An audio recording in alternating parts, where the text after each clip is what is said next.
I'll never forget the morning I woke up unable to move my legs. At 28, I'd been having strange symptoms for months, but when I called my mother from my apartment floor, her response chilled me. "Stop being so dramatic, Sherry. You're just looking for attention again." The numbness spreading through my body terrified me, but not as much as knowing my own parents wouldn't believe their daughter was dying. If only they knew what the blood tests would soon reveal.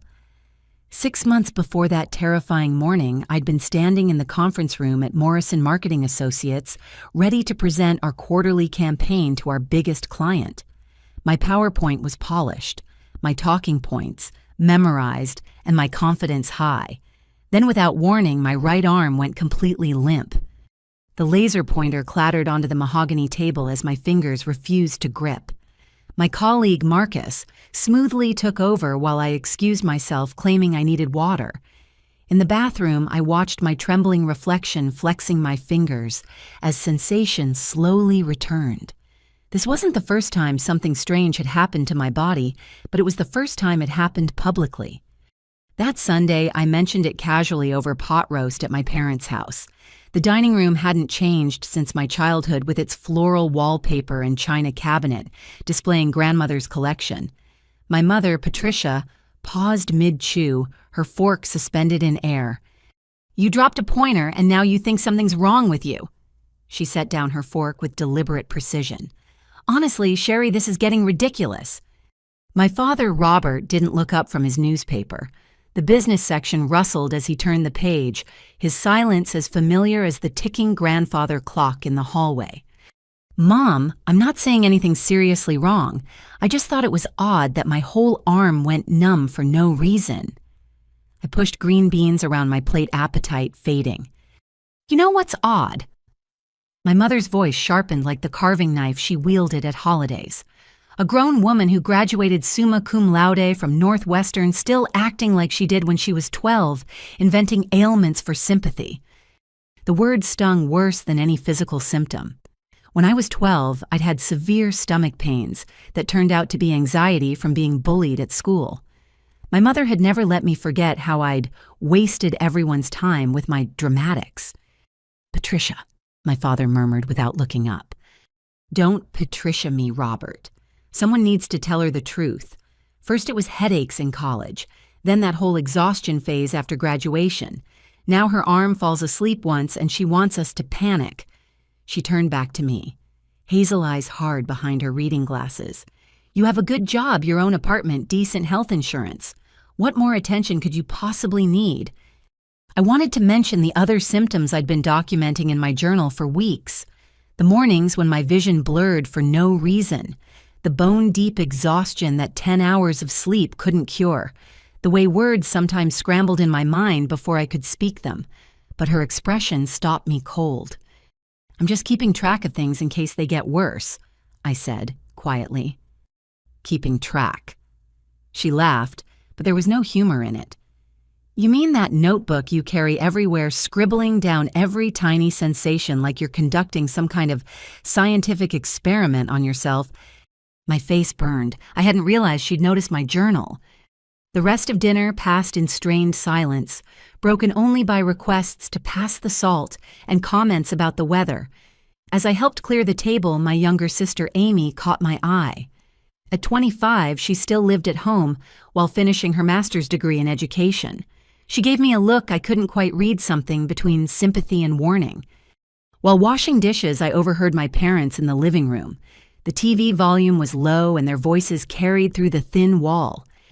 "She's doing it again," my mother said. "Mark my words, Robert. Next week she'll claim she needs to see some specialist." "Maybe she's just stressed at work," my father offered weakly. "Stressed, we raised her better than this. My mother never complained once, even when she was—" Patricia's voice trailed off, then hardened again. "The point is, we don't indulge weakness in this family." I scrubbed a plate harder than necessary, hot water scalding my hands. Amy appeared beside me with a dish towel. "You okay?" she whispered. "Fine," I lied, handing her the plate. 2 weeks later, I learned just how far my parents' dismissal had spread. At my cousin Rachel's birthday party, I overheard my Aunt Martha talking to other relatives in the kitchen. "Patricia says Sherry's at it again," Martha said, voice dripping with false concern. "Poor thing just can't seem to get enough attention. Remember when she claimed she had that gluten thing?" That was lactose intolerance. Someone corrected. "And didn't the doctor actually diagnose that?" "Oh, doctors will diagnose anything these days if you pay them enough," Martha waved dismissively. "Patricia's beside herself. Says Sherry's been carrying around some kind of medical diary, writing down every little ache and pain." I stood frozen in the hallway, birthday gift clutched in my hands. They were talking about me like I was some kind of fraud, a con artist faking illness for sympathy. The worst part was knowing my own mother had painted this picture of me. That night, Amy called me after I'd gotten home. "I need to tell you something," she said, voice unusually serious. "But you can't let Mom and Dad know I told you." "What is it?" "Last week after you left dinner, they kept talking about you. Mom was going on and on about how you've always been sensitive and attention-seeking. Dad just sat there agreeing with everything." She paused. "So I started recording them on my phone." My heart skipped. "Amy, why would you do that?" "Because it's not right, Sherry. The way they talk about you when you're not there, it's cruel. And I think you deserve to know what they really say. I'm sending you the audio file now." The recording was worse than I imagined. My mother's voice, usually so controlled in person, was venomous as she detailed my history of fake problems to my father. She mentioned incidents I barely remembered from childhood, building a narrative of a daughter who couldn't function without constant validation. My father's occasional agreements felt like betrayals of their own. But the worst part came at the end when my mother said, "If she thinks we're going to drop everything every time she invents a new symptom, she's got another think coming. I won't enable this behavior anymore. As far as I'm concerned, she's perfectly healthy until a real doctor proves otherwise. And maybe not even then." I listened to the recording 3 times each playback, carving deeper wounds. This wasn't just dismissal or frustration. This was complete rejection of my reality delivered with a cruelty I hadn't known my mother possessed. The symptoms, meanwhile, grew worse. But now I had a new fear alongside the physical deterioration, the knowledge that the 2 people who were supposed to care most wouldn't believe me even if I were dying. Over the next 2 months, my body began betraying me in ways I couldn't hide or explain away. The morning blurred vision became a regular occurrence, forcing me to wait sometimes 20 minutes before I could safely drive to work. I started setting my alarm earlier, building buffer time into my routine for when my eyes refused to focus properly. The fatigue was different from normal tiredness. It felt like someone had replaced my blood with concrete, making every movement require monumental effort. I'd sleep 10 hours and wake up more exhausted than when I went to bed. Coffee became my lifeline, though even 6 cups barely made a dent in the bone-deep weariness. But the memory lapses scared me most. During a team meeting, I completely forgot the name of a client I'd worked with for 2 years. The name simply vanished from my mind, leaving a blank space where knowledge should have been. I covered by referring to them as our retail partners, but Marcus noticed. "You okay?" he asked after the meeting. "That was weird, you forgetting Brennan Industries like that." "Just tired," I said, the excuse becoming automatic. I documented everything in my journal, creating detailed entries about each incident. Time, date, duration, severity, potential triggers. If I was going to convince anyone something was wrong, I needed evidence. Data. Proof that I wasn't imagining things. The decision to show my parents the journal came after a particularly bad week. I'd had to leave work early twice due to sudden vertigo, and my supervisor, Janet, had started making comments about my reliability issues. I needed support even if seeking it from my parents felt like walking into a lion's den. I chose a Sunday afternoon, arriving at their house with the journal tucked in my purse. They were in the living room, my father watching golf while my mother worked on a crossword puzzle. Everything about the scene was painfully normal. "Mom, Dad, I need to talk to you about something important." I began sitting on the edge of the ottoman. My mother sighed dramatically, setting down her pen. "What crisis is it this time, Sherry?" I pulled out the journal, its purple cover worn from daily handling. "I've been documenting my symptoms for 3 months. I think something's really wrong and I need your support to figure out what." "Documenting," my mother repeated flatly. I opened to a recent entry showing them my careful notations. "Look, on Tuesday I had vision problems for 37 minutes. Wednesday my left leg went numb during lunch. Thursday..." The journal was ripped from my hands so suddenly I gasped. My mother stood up, fury radiating from her thin frame as she marched to the kitchen. I followed, watching in horror as she held my journal over the trash can. "Mom, no. That's months of medical documentation. This," she said, waving the journal like evidence in a trial, "is exactly the problem. You're obsessed with finding something wrong with yourself. It's WebMD syndrome, Sherry. You read about diseases online and convince yourself you have them." "I haven't looked up anything online," I protested, reaching for the journal. "These are just my experiences written down as they happened." She dropped it in the trash with a decisive thud. "Then you won't need it anymore." I stood there staring at my journal among coffee grounds and eggshells, feeling something break inside me. This wasn't just dismissal anymore. This was active destruction of my reality. My father appeared in the doorway, golf tournament forgotten. "Patricia, maybe that was a bit what, Robert? Harsh." "Someone needs to be harsh. Our daughter is 28 years old and acting like a hypochondriac. What's next? Disability claims, attention-seeking posts on social media about her mysterious illness. I have never posted anything about this," I said through gritted teeth, fishing my journal out of the trash. Coffee stained the pages, but the ink hadn't run too badly. "I've been handling this privately, trying to understand what's happening to my body before involving anyone else." "What's happening," my father said slowly, "is that you're stressed. Your job is demanding you live alone. You don't have a relationship to ground you. Maybe what you need isn't medical attention, but psychological help." The suggestion might have been well-meaning from someone else, but from him, it felt like another dismissal. "You think I'm having a mental breakdown?" "I think," he said carefully, "that therapy might help you understand why you feel the need to create these situations." Create. I clutched my rescued journal, coffee dripping onto my mother's pristine floor. "You think I'm creating muscle weakness, making up vision problems, pretending to forget things?" "The mind is powerful," my mother interjected. "It can manifest all sorts of physical symptoms when someone is seeking attention or avoiding responsibility." "Avoiding what responsibility? I haven't missed a single deadline at work, despite feeling like I'm falling apart." "Yet," my mother said coldly, "give it time. Soon you'll be calling in sick, claiming you can't function, expecting everyone to cater to your needs." I left their house shaking with rage and hurt.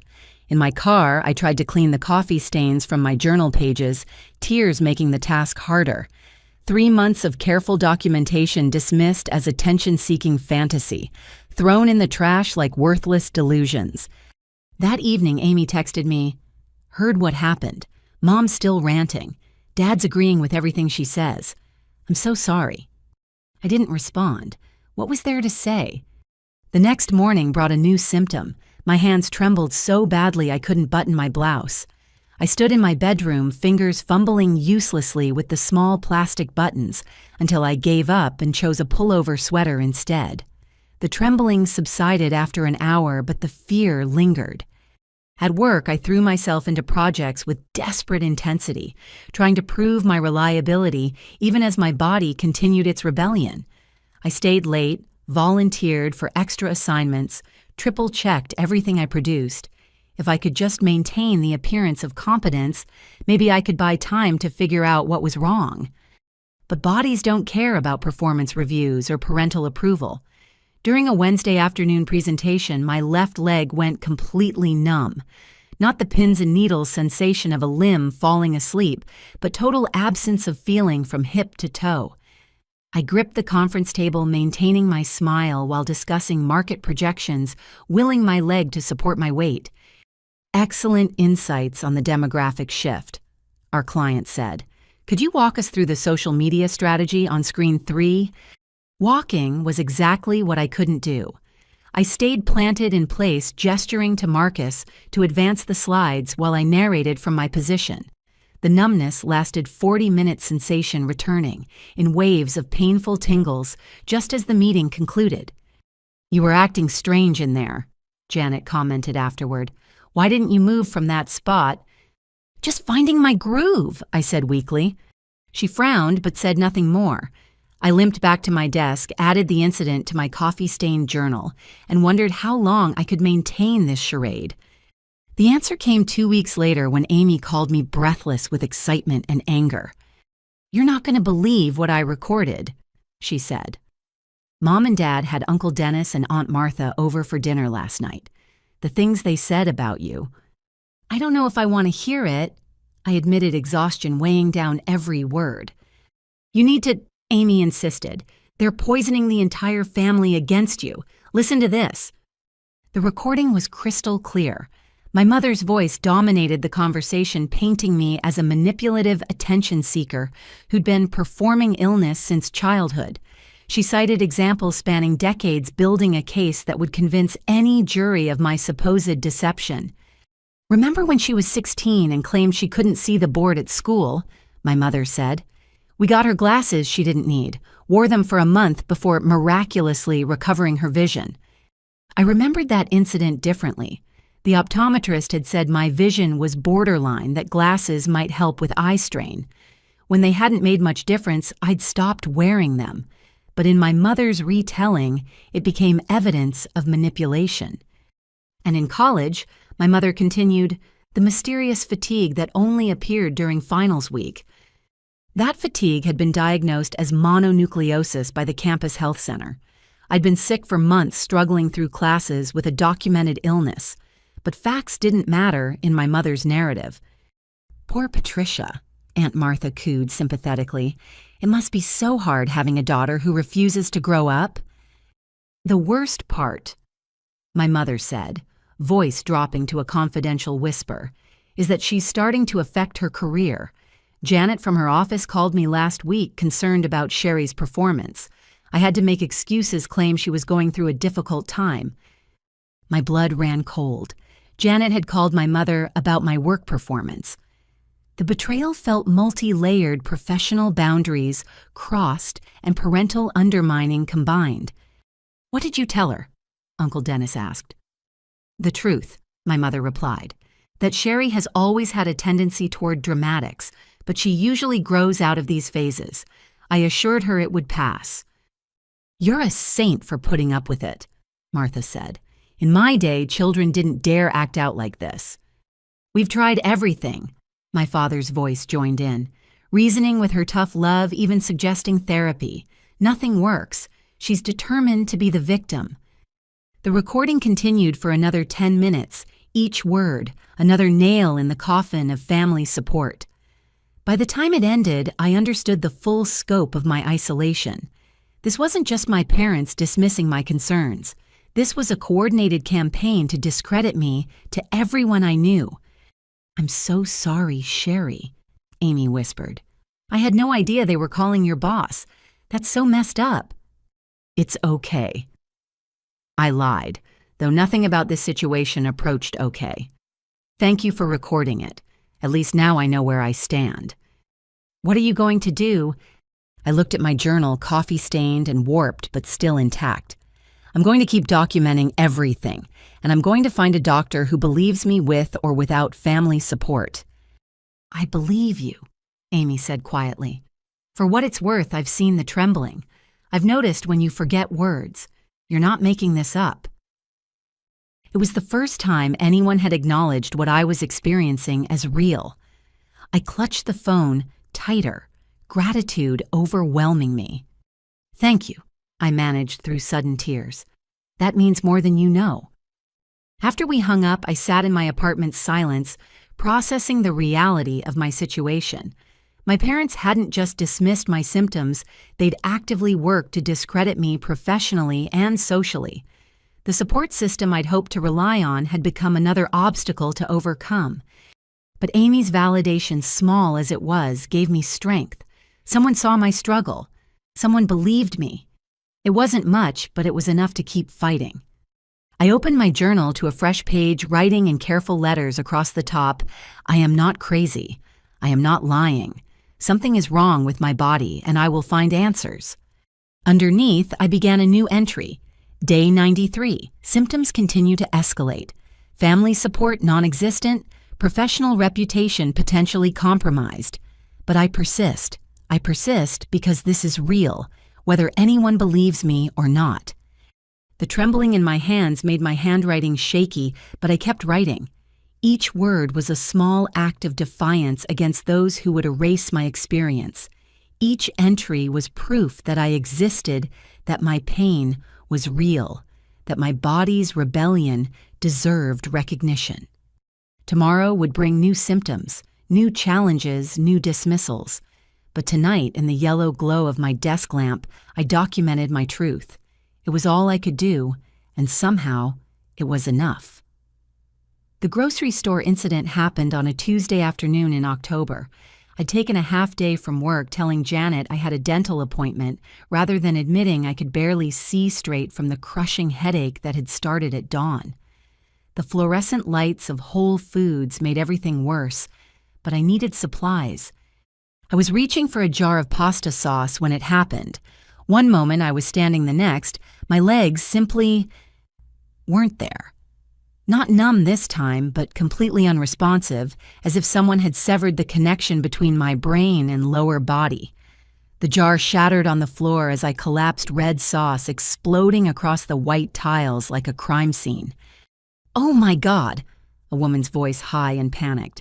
"Someone call 911. I tried to speak to say I was fine, just needed a moment, but my tongue felt thick and clumsy. People gathered around me, their faces blurring together like a watercolor painting left in rain. "Don't move her," a man commanded. "She might have injured her spine." I hadn't injured anything. My body had simply decided to stop working here in the pasta aisle, surrounded by strangers and broken glass. The embarrassment burned hotter than the physical symptoms. "Can you hear me?" A store employee knelt beside me, her name tag reading, "Amanda, here to help." "What's your name?" "Sherry," I managed, though it came out slurred. I'm okay. Just need—" "You're not okay," Amanda said firmly. "The ambulance is on its way." "No," I protested weakly. The last thing I needed was an emergency room bill and my parents finding out. "Please, I can't—" But my protests dissolved as another wave of disconnection washed over me. My arms joined my legs in their strike, leaving me helpless on the cold floor. Someone had put their jacket under my head, and Amanda held my hand, her grip the only thing anchoring me to reality. The EMTs arrived in a blur of navy uniforms and efficient movements. They asked questions I struggled to answer, shone lights in my eyes, took vital signs with practiced ease. "Has this happened before?" The older EMT Rodriguez, according to his badge, spoke gently. Not like this," I admitted. "Numbness, weakness, but never."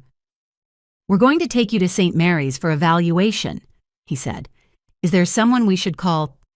I gave them my parents' number, already dreading their reaction.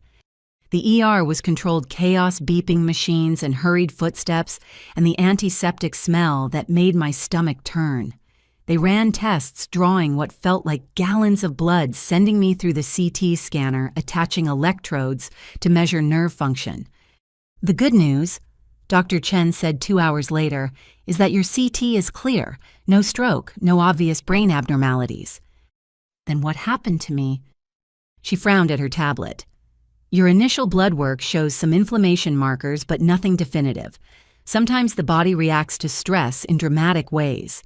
Have you been under pressure lately?" Before I could answer, my parents burst through the curtain. My mother's face was a mask of fury, poorly disguised as concern. "What did you do now?" were her first words. Not, "Are you okay?" or "We were so worried," but an accusation wrapped in exasperation. Mrs. Peterson, Dr. Chen, intervened smoothly. "Your daughter experienced a significant neurological event. She lost function in her lower extremities for approximately 40 minutes. She fainted in a grocery store," my mother corrected. "Probably forgot to eat lunch and made a scene." "I didn't faint," I said, finding my voice. "My legs stopped working, completely. Then my arms." "Drama," my mother muttered, but quiet enough that Dr. Chen might not have heard. My father stood behind her, studying the monitor, displaying my vitals, as if they might reveal some truth he could accept. "What do the tests show?" "So far, inconclusive," Dr. Chen admitted. "But given the symptoms described and witnessed by multiple people, I'd like to refer Sherry to a neurologist for follow-up. This could be the beginning of something that needs monitoring." "Of course it is," my mother said. "There's always a follow-up, always another specialist, always more attention needed." "Mom," I pleaded, exhaustion making my voice crack. "People saw me collapse. The store has security footage. I'm not making this up." "Nobody said you're making it up," my father said, though his tone suggested otherwise. "But these things, they can be psychosomatic, the mind playing tricks." Dr. Chen's expression tightened almost imperceptibly. "Mr. Peterson, while psychological factors can manifest physically, what your daughter experienced today suggests a neurological component that warrants investigation." "At what cost?" my mother demanded. "Do you know what emergency room visits charge these days? What specialists bill all for what will probably turn out to be anxiety or attention-seeking behavior?" "I'll pay for it myself," I said quietly. "I'm not asking you for money." "With what your marketing salary?" "After you've already been taking half days and leaving early." My mother's inside knowledge of my work schedule confirmed my suspicions that Janet had been reporting to her. "How long before you lose that job and come running to us?" Patricia, Dr. Chen said, her professional composure cracking slightly. "Your daughter needs support right now, not—" "Don't tell me what my daughter needs," my mother snapped. "I've been dealing with her episodes for 28 years. This is a pattern, doctor. Create a crisis, seek attention, disrupt everyone's lives, then miraculously recover when she's gotten enough sympathy." The silence that followed was deafening. Dr. Chen looked between us, clearly reassessing the situation. I could see her weighing professional obligations against family dynamics she couldn't fully understand. "Sherry," she said finally, "you're an adult. You don't need anyone's permission to seek follow-up care. I'm going to discharge you with a referral to Dr. Marcus Harrison at the Neurology Associates Clinic. He's excellent." She handed me the paperwork, then did something unexpected. While my parents were distracted by discharge forms, she leaned close and pressed something into my hand, a business card different from the referral. "Call him," she whispered. "Tell him Eleanor Chen sent you. He'll make sure you're seen quickly." I palmed the card, nodding gratefully. The ride home was a silent war. My father drove while my mother sat rigid in the passenger seat. I huddled in the back legs, still shaky but functional, trying to process what had happened. Not just the collapse, but my parents' public dismissal of my medical crisis. "You'll pay us back for the ER copay," my mother said as we pulled up to my apartment building, "since you insisted on making this spectacle." "I didn't insist on anything," I said. "My body stopped working in a public place. The store called the ambulance." "Your body stopped working," she repeated mockingly. "Always so dramatic. Do you know how embarrassing it was getting that call at Bridge Club, having to leave in the middle of a hand because our adult daughter fainted in Whole Foods? I could have been dying," I said quietly. "Would that have been less embarrassing for you?" My father's hands tightened on the steering wheel. "Don't be melodramatic, Sherry. You're clearly not dying. How would you know you haven't asked a single question about how I feel, what I've been experiencing, why this happened? You just show up and apologize for my existence." "We show up," my mother said, turning to face me with cold eyes, "because despite your behavior, we're your parents. But that doesn't mean we have to enable your hypochondria. Get out. And next time you want to create a scene, call an Uber instead of an ambulance." I climbed out on unsteady legs, clutching my discharge papers and the secret business card. They drove away before I reached the building entrance, leaving me to navigate the stairs alone, on legs I didn't quite trust. Inside my apartment, I collapsed on the couch and finally looked at Dr. Chen's card. It wasn't a business card at all, but a small note written on prescription pad paper. "Dr. Harrison, neurologist who listens. Tell him about the pattern. I've seen this before." Those last 4 words undid me. Someone had seen this before. Someone recognized what was happening to me as real as a pattern, not as attention-seeking behavior or psychological manipulation. I called Dr. Harrison's office the next morning, mentioning Dr. Chen's name. The receptionist's tone immediately warmed. "Oh, if Eleanor sent you, we need to get you in quickly. Can you come Thursday at 2? That soon? I was used to specialist appointments taking weeks or months to schedule. Dr. Harrison keeps slots open for Eleanor's referrals. She has good instincts about urgent cases. Urgent cases, not hypochondria or drama or attention-seeking, an urgent case. I took Thursday afternoon off, telling Janet I had a follow-up from my ER visit. Her expression suggested she'd already heard a version of events from my mother, but she approved the time without comment. Dr. Harrison's office was nothing like the sterile hospital environment. Warm colors, soft lighting, and a waiting room that felt more like a living room than a medical facility. When he called me back personally, rather than sending a nurse, I knew this would be different.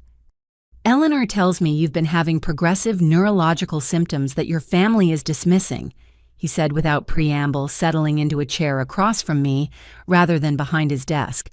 "Tell me everything from the beginning. Take your time." For the first time in months, I told my whole story without interruption or dismissal. He listened intently, occasionally asking clarifying questions, but never suggesting I was exaggerating or seeking attention. When I finished, he was quiet for a moment. "First," he said, "I want you to know that I believe you. Your symptoms are real, they're concerning, and they deserve thorough investigation. The pattern you're describing, particularly the progression and the episodic nature, suggests several possibilities we need to explore." "You believe me?" I repeated, tears threatening. "Of course I believe you. You're describing classic signs of several potential neurological conditions. The fact that your family doesn't recognize them doesn't make them less real." He pulled out a pad and began writing. "We're going to run comprehensive tests. Blood work beyond what the ER did in MRI with contrast nerve conduction studies. We'll figure out what's happening." "My parents think I'm making it up for attention," I admitted. His expression darkened. "Unfortunately, I see this more often than you'd think, particularly with conditions that present subtly at first or primarily affect women. Family dismissal can be as damaging as the illness itself." He handed me the test orders. "Do you have support from anyone?" "My sister believes me. She's been documenting how my parents talk about me when I'm not around." "Good. You'll need support for what's ahead. These conditions, whatever we find, they're real. And having family deny your reality while you're fighting for your health, that's its own kind of trauma." I left his office feeling something I hadn't experienced in months: validation. Someone with medical expertise had listened to my symptoms and responded not with dismissal, but with action. The tests would be expensive, might strain my savings, but at least I was moving toward answers. That evening, Amy called. "Mom's telling everyone you made a scene at Whole Foods for attention. She's furious about the ER bill." I collapsed Amy, completely lost function in my legs. It wasn't a scene, it was a medical emergency. "I know, I believe you, but she's spinning it hard, calling family members, building her narrative. Dad's backing her up as usual." "Let her," I said, surprising myself with the firmness in my voice. "I'm done trying to convince them. I found a doctor who believes me and we're running real tests. Whatever this is, I'm going to get answers with or without their support." "Good for you," Amy said. "And Sherry, I'm proud of you for keeping going despite everything." After we hung up, I sat with my coffee-stained journal and wrote a new entry. Today, 2 medical professionals validated my experience. Dr. Chen saw something familiar in my symptoms. Dr. Harrison believes me without question. I am not crazy. I am not seeking attention. I am sick, and I am finally on the path to discovering why. The path ahead was uncertain, potentially expensive, definitely challenging. But for the first time since my symptoms began, I didn't feel alone in walking it. 2 doctors had seen me, really seen me, and that made all the difference. My legs steady for now carried me to bed, where I lay thinking about patterns and recognition and the power of being believed. Tomorrow would bring new challenges, but tonight I had hope. Not for my parents' understanding that seemed impossible now, but for answers, for validation, for proof that my body's rebellion had meaning beyond my mother's cruel narratives.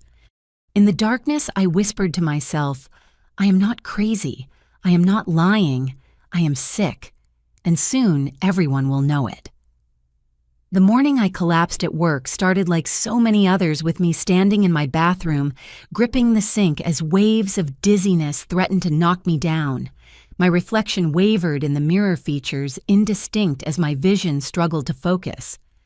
4 cups of coffee hadn't touched the bone-deep exhaustion, and I'd already taken twice the recommended dose of over-the-counter pain medication for the headache that felt like my skull might crack open. "You can do this," I whispered to my blurry reflection. "Just 8 hours, 1 day at a time." I dressed carefully, choosing a blazer with pockets to hide the tremor in my hands and flat shoes in case my legs betrayed me again. The drive to Morrison Marketing required all my concentration, and I white-knuckled the steering wheel, praying my body would cooperate until I reached the parking garage. The presentation was scheduled for 10:30. Richardson Retail, our biggest client, was expecting a comprehensive quarterly review and strategy proposal for their holiday campaign. I'd prepared for weeks, perfecting every slide, memorizing every talking point. This presentation could secure my position despite my recent reliability issues, proving I was still valuable to the team. By 9:45, I knew I was in trouble. The conference room lights seemed to pulse with my heartbeat, and sweat beaded on my forehead despite the air conditioning. My hands shook so badly, I could barely hold my laser pointer steady during the tech check. "You good?" Marcus asked, setting up the video conference link. "You look pale." "Just nervous," I lied, forcing a smile. "Big presentation." He squeezed my shoulder supportively. "You'll crush it. You always do." But as the Richardson team filed onto the screen and our local executives took their seats, my body began its betrayal in earnest. The tremor spread from my hands up my arms, and my legs felt like they were dissolving beneath me. I gripped the edge of the table, hoping it looked like confident posture rather than desperate support. "Good morning, everyone." I began, proud that my voice remained steady despite everything. "Today we'll be reviewing third-quarter performance and presenting our holiday strategy recommendations." I managed the introduction smoothly, clicking through the initial slides with minimal fumbling. But as I moved into the data analysis section, the room began to spin. Not a gentle sway, but a violent carnival ride rotation that made my stomach lurch. As you can see from these conversion metrics, I continued gesturing at a screen that now appeared to be melting. Our targeted campaigns exceeded projections by... The number wouldn't come. I stared at the slide I'd created, the one I'd reviewed 100 times, and the digits might as well have been hieroglyphics. My mind, usually sharp with figures, offered nothing but static. 15%. Marcus supplied smoothly, stepping closer. "Sherry, why don't you elaborate on the demographic breakdown while I advance the slides?" I nodded gratefully, but as I turned to face the conference room fully, my legs finally gave out. Not gradually this time, but all at once, like someone had hit a switch. I crumpled, catching myself on the table's edge for a moment before sliding to the floor, my blazer catching and tearing on a chair arm as I went down. The room erupted in chaos. Chairs scraped back, voices rose in alarm, and someone killed the video feed to spare our clients the scene. I lay on the carpet, fully conscious but unable to make my legs respond, watching my carefully constructed professional facade shatter as thoroughly as that pasta jar in Whole Foods. "Call an ambulance," Janet commanded, her usual composed demeanor cracking. "Marcus, get her some water. Everyone else out." "No ambulance," I managed, remembering the ER bill I was still paying off. "Please, I just need a minute." "Sherry, you just collapsed in the middle of a client presentation," Janet said, kneeling beside me. Her expression was unreadable, caught between concern and something else. Calculation, maybe. "This isn't something you walk off." My legs began to tingle sensation, returning in painful waves. With Marcus's help, I managed to sit up back against the wall, trying to salvage some dignity from the situation. The Richardson team was gone from the screen. The presentation abandoned my professional reputation in ruins. "I have a neurological condition," I said quietly. "I'm seeing a specialist, getting tests. This shouldn't have happened here. I'm so sorry." Janet studied me for a long moment. "How long has this been going on?" "Months, but I've been managing it, keeping up with my work." "Have you—" She pulled out her phone, scrolling through something. "Because I've been tracking your performance, Sherry. The missed deadlines you thought no one noticed. The projects you've quietly passed to Marcus. The afternoons you've left early or come in late." Each accusation hit like a physical blow. I'd thought I'd been so careful, so clever in hiding my struggles. But Janet had seen everything, compiled it all into data points that painted a picture of decline. "Then there's this," she continued, voice hardening. "Your mother called me last month, warned me about your attention-seeking behaviors and tendency toward dramatic episodes. I defended you, said you were one of my best employees. But now—" "My mother called you." The betrayal felt fresh, despite knowing about it from Amy's recording. Hearing it confirmed by my boss made it real in a different way. "She had no right. She's your emergency contact. She was concerned about your impact on the company." Janet stood, smoothing her skirt. "Take the rest of the day. Hell, take tomorrow too. But when you come back, we need to have a serious conversation about your future here."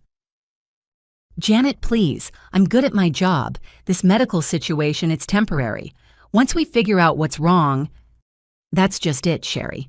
Once we figure it out isn't a timeline I can work with. Richardson was watching that presentation. Do you know what it looks like when one of my senior marketing strategists collapses mid-pitch? Do you know what they're thinking about our company's stability right now?" I wanted to argue, to fight, to rage against the unfairness of being punished for illness. But sitting on the floor with carpet burns on my palms and my torn blazer exposing my vulnerability, I had no ammunition left. The room emptied until only Marcus remained. He helped me to my feet, supporting me as my legs relearned their function. "That was messed up," he said quietly. "The way Janet just turned on you." "She's protecting the company," I said, exhausted beyond measure. "I understand." "Do you? Because from where I'm standing, it looks like discrimination against someone with a medical condition." He guided me to my desk, helping me gather my things. "You should document everything. The presentation, what Janet said, all of it." I almost laughed. "I've been documenting everything for months. No one believes the documentation of someone they've decided is attention-seeking." Marcus frowned. "Who told you that you're attention-seeking?" "My mother, my father, extended family. And apparently my mother's been spreading that narrative to my boss." I shoved my laptop into my bag with shaking hands. "It's funny. I spent so much energy trying to hide my symptoms, to maintain normalcy, to not seek attention. And I'm still labeled an attention seeker." "Your family sounds toxic," he said bluntly. "No wonder you've been struggling alone." "I have my sister," I said, "and a good doctor now. It's more than I had a month ago." Marcus drove me home, insisting I shouldn't be behind the wheel. During the ride, he shared something I hadn't expected. "My daughter has lupus," he said, eyes on the road. "Took 3 years to get diagnosed because her first symptoms were vague. Fatigue, joint pain, brain fog. Doctors kept telling my wife she was overreacting, that teenagers are just tired. Then Mia had a seizure during volleyball practice. That must have been terrifying." It was. But you know what was worse. The months of being dismissed, watching her suffer while people suggested she was lazy or seeking attention. Even some family members implied we were enabling her. He glanced at me. The pattern's always the same. Invisible illness gets denied until it becomes dramatically visible. What happened after the seizure? Finally got proper testing. Started treatment. She's in college now, managing well with medication. But those years of medical gaslighting did damage. She still struggles to trust her own body, still apologizes for symptoms like they're character flaws. We pulled up to my building. Before I got out, Marcus handed me a business card. My wife runs a support group for people with chronic illnesses and their families. Might be helpful, especially given your family situation. I took the card gratefully. Marcus, thank you for everything. The presentation saved the ride this. Take care of yourself, he said seriously. And don't let them push you out without a fight. What happened today wasn't your fault. Inside my apartment, I collapsed on the couch and finally let myself cry. Not gentle tears, but body-shaking sobs that left me breathless. The presentation disaster replayed in my mind on loop, each viewing revealing new humiliations I'd missed in the moment.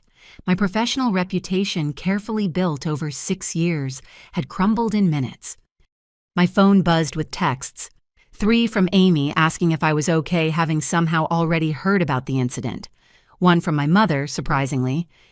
Janet called. Apparently you made quite the scene at work today. This is what I warned her about. You're determined to destroy everything you've built, aren't you? Dad and I are disappointed, but not surprised.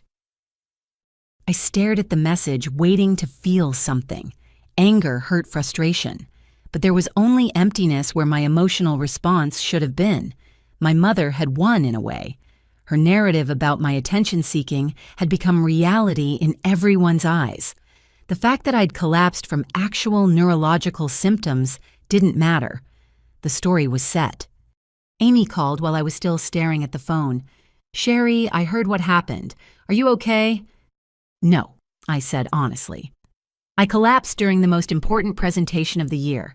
Janet basically told me my job's in jeopardy, and Mom's already spinning it as proof of her attention-seeking theory. That's such crap. You have actual medical symptoms. You're seeing a neurologist. This isn't some psychological game. Try explaining that to anyone who's already decided I'm a drama queen. I pulled the coffee-stained journal from my bag, flipping to a fresh page. I need to write this down while it's fresh. Marcus said to document everything. Good idea. And Sherry, maybe it's time to look into medical leave or disability protections. You can't keep pushing yourself like this. With what diagnosis, Dr. Harrison is still running tests. Without official documentation, I'm just an employee who can't handle her job. We talked for another hour, Amy offering support and practical suggestions while I took notes. She mentioned researching ADA protections and employee rights, showing a fierce protective streak I hadn't expected from my younger sister. After the call, I sat in the gathering dusk of my apartment considering my options. My body was failing in increasingly dramatic ways. My family had abandoned me. My job hung by a thread. But somehow, in the ruins of my carefully constructed life, I found unexpected clarity. I pulled out Dr. Harrison's card and the information about Marcus's wife's support group. Then I opened my laptop and began researching. Disability laws, medical leave policies, patient advocacy groups, invisible illness resources. If I was going to fight this battle, I needed better weapons than mere endurance. The tremor in my hands made typing difficult, but I persisted. Each bookmark saved felt like a small act of rebellion. Each resource discovered was ammunition against those who would dismiss my reality. By midnight, I'd created a comprehensive file, legal resources support groups, medical advocacy organizations, even lawyers who specialized in disability discrimination. I might be losing control of my body, but I could still control my response to that loss. Before bed, I made one final journal entry. Today I lost my professional facade but gained something more valuable: clarity about who stands with me and who stands against me. Marcus and his family understand. Amy fights for me. Dr. Harrison believes me. These allies matter more than a mother who undermines me or a boss who sees me as a liability. Tomorrow I begin fighting differently, not to hide my illness, but to demand recognition and accommodation. I am done apologizing for symptoms I didn't choose. My legs carried me to bed unsteady but functional. Tomorrow would bring new challenges, possibly including unemployment. But tonight, I felt something I hadn't experienced in months' hope. Not for cure or even diagnosis yet, but for the possibility of living truthfully with whatever my body was becoming. The tremor in my hands had spread to my core by the time sleep took me, but I didn't fight it. My body would do what it needed to do. My job was to survive it, document it, and demand better from a world that preferred my suffering stay invisible. Dr. Harrison's office felt different on my second visit. The warm colors and soft lighting remained unchanged, but I arrived bearing the weight of my workplace collapse and mounting evidence that something was seriously wrong. My hands shook as I filled out updated forms, noting new symptoms that had emerged in the 2 weeks since our first meeting. Sherry. Dr. Harrison greeted me personally again, his expression serious but kind. I've reviewed your test results. Let's talk in my office. The walk down the hallway felt endless, my legs still unreliable after their latest betrayal. He noticed my unsteady gait, offering his arm without comment, and I accepted gratefully. Small gestures of belief meant everything now. His office walls displayed diplomas and certifications, but also patient artwork and thank you cards. Signs of a doctor who saw people, not just symptoms. He gestured to a comfortable chair across from his desk, then surprised me by pulling his own chair around to sit beside me rather than maintaining the barrier of furniture between us. First, he said, opening my file, I want to show you something. He turned his computer monitor so I could see the images displayed. This is your MRI. The brain scans looked like abstract art to my untrained eye layers of gray and white in intricate patterns. But Dr. Harrison pointed to specific areas with practiced ease. See these spots here and here. His finger traced small white areas scattered through the images. These are lesions, areas where the myelin sheath around your nerve fibers has been damaged. Lesions. I repeated the word, feeling foreign on my tongue. That sounds concerning, yes, but also validating. Sherry, these lesions explain many of your symptoms. The weakness, the vision problems, the cognitive fog. Your brain is literally struggling to send signals properly through damaged pathways. I stared at the images, at the physical proof of my body's rebellion. After months of being called a liar and attention seeker, here was evidence that no one could dismiss. So I'm not crazy. You were never crazy, he said firmly. You have a neurological condition causing real, measurable damage. The pattern and distribution of these lesions, combined with your symptom progression, suggests several possibilities we need to explore further. What kind of possibilities? My voice came out smaller than intended.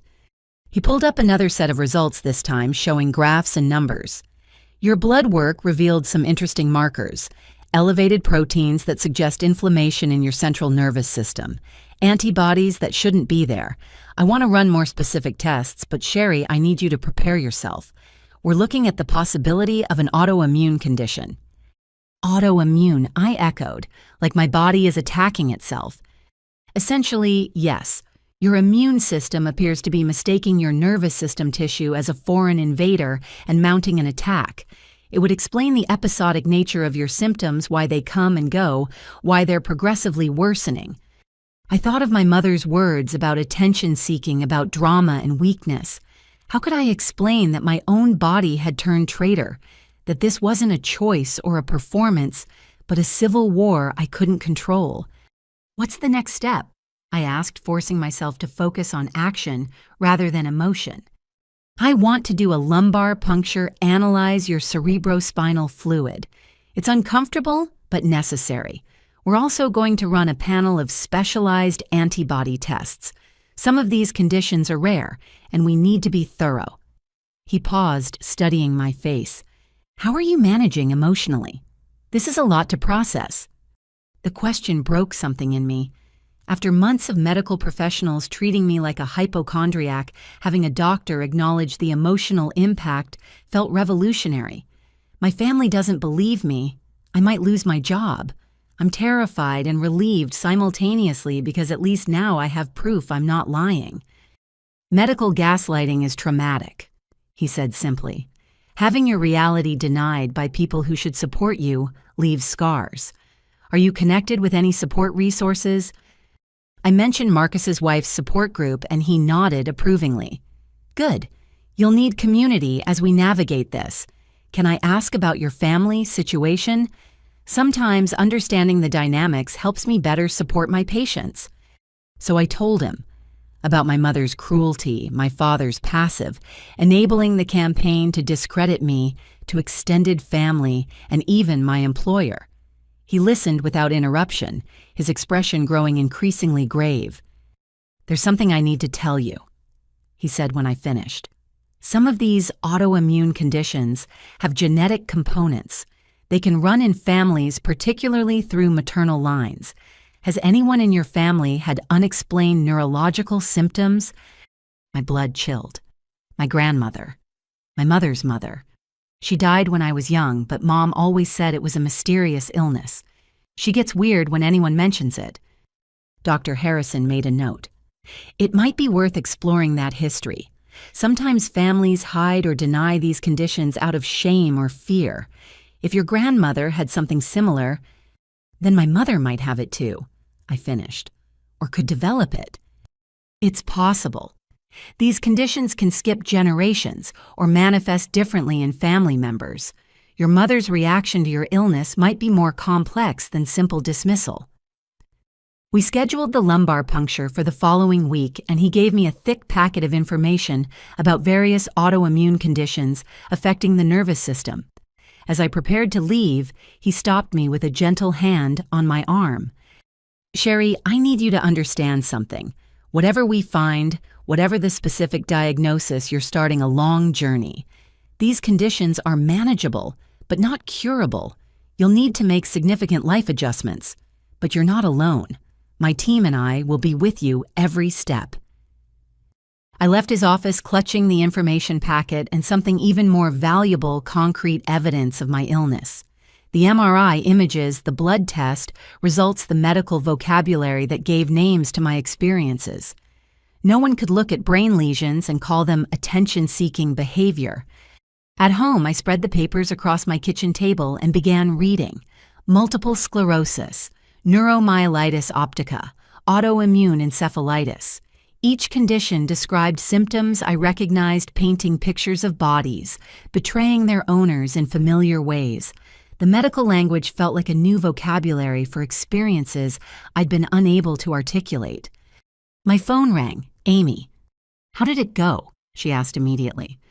He found brain lesions, actual visible damage on the MRI, and blood markers suggesting autoimmune activity. Saying it aloud made it more real. I'm not crazy, Amy. There's actually something wrong with me. I knew it, she said fiercely. I knew those symptoms were real. Have you told Mom and Dad? Not yet. I'm still processing. But Dr. Harrison mentioned something interesting. These conditions can be genetic. He asked about family history. Amy was quiet for a moment. Grandma Ruth. You remember her being sick?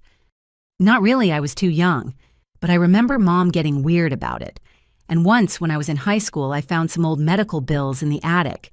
Neurologist visits, hospital stays. When I asked Mom about them, she said I had no business snooping and threw them away. She's been hiding this, I said, pieces clicking into place. What if Grandma had what I have? What if Mom knows exactly what's happening to me because she watched it happen before? That would explain so much, Amy breathed. The anger, the denial, the accusations of attention-seeking. She's not dismissing you, she's terrified.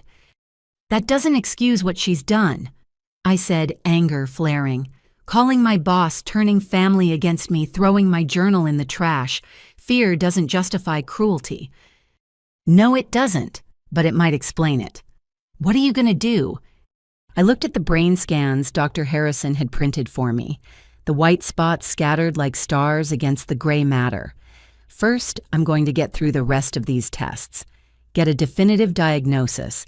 Then maybe I'll have a conversation with our mother about family medical history and the cost of denial. After we hung up, I sat with my coffee-stained journal and began a new entry. But this time, instead of just documenting symptoms, I wrote about vindication, about the strange relief of brain lesions and blood markers, about a doctor who believed me before the tests, not just after, about the possibility that my suffering was part of a larger family pattern, hidden and denied for generations. The tremor in my hands had worsened throughout the day, making my handwriting nearly illegible. But I persisted, needing to document this moment when everything shifted from maybe to definitely, from attention-seeking to autoimmune. That night, I dreamed of my grandmother. I barely remembered her, just impressions of soft hands and a voice that shook. In the dream, she sat beside me in Dr. Harrison's office, looking at brain scans that might have been hers or mine. "They didn't have these machines when I was sick," she said sadly. "No way to prove what was happening inside. Just suspicion and shame and doctors who said it was all in my head." "But I have proof now," I told her. "I can show them." She smiled, but it was tinged with sorrow. "Proof doesn't always change hearts, sweetheart. Sometimes people need their denial more than they need the truth." I woke with tears on my cheeks and a determination burning in my chest. Proof might not change my mother's heart, but it would change my approach.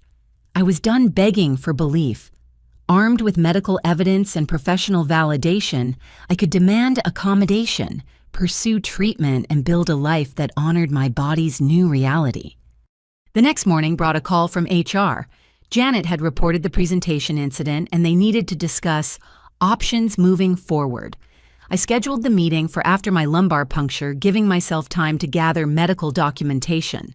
If they wanted to push out an employee with a documented neurological condition, I'd make sure they understood the legal ramifications.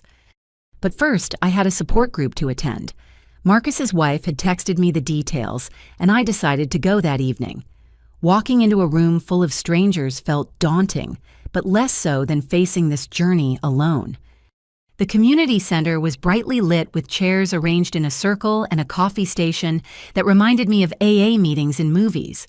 But the people gathering looked remarkably ordinary. Different ages, races, genders, all united by invisible battles against their own bodies. "You must be Sherry." A woman approached with a warm smile. "I'm Diana Marcus's wife. He told me you might come tonight." "I almost didn't," I admitted.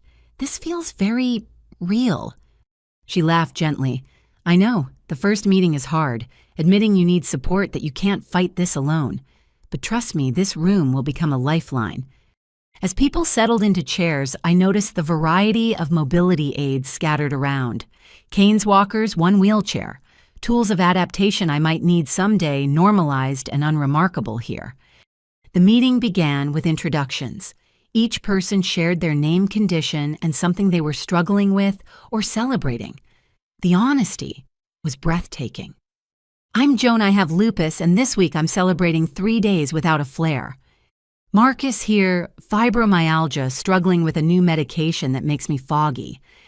Annie MS, frustrated with family members who think I'm exaggerating. When my turn came, my voice shook. "I'm Sherry. I'm in the process of being diagnosed with something neurological. My family thinks I'm attention-seeking, and I just found out I have brain lesions." The group's response was immediate and warm.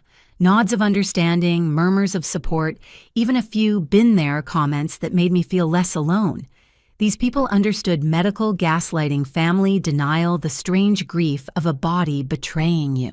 They offered practical advice about disability applications, workplace accommodations, managing difficult relatives. But more than that, they offered recognition.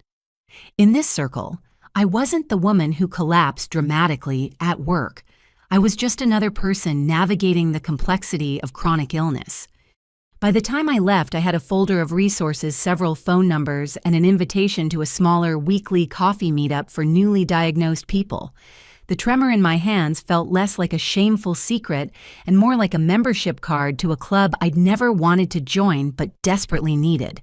Thanksgiving arrived with its usual demands of family togetherness, but this year felt different. Armed with my MRI results and preliminary diagnosis notes from Dr. Harrison, I decided to attend despite every instinct screaming otherwise.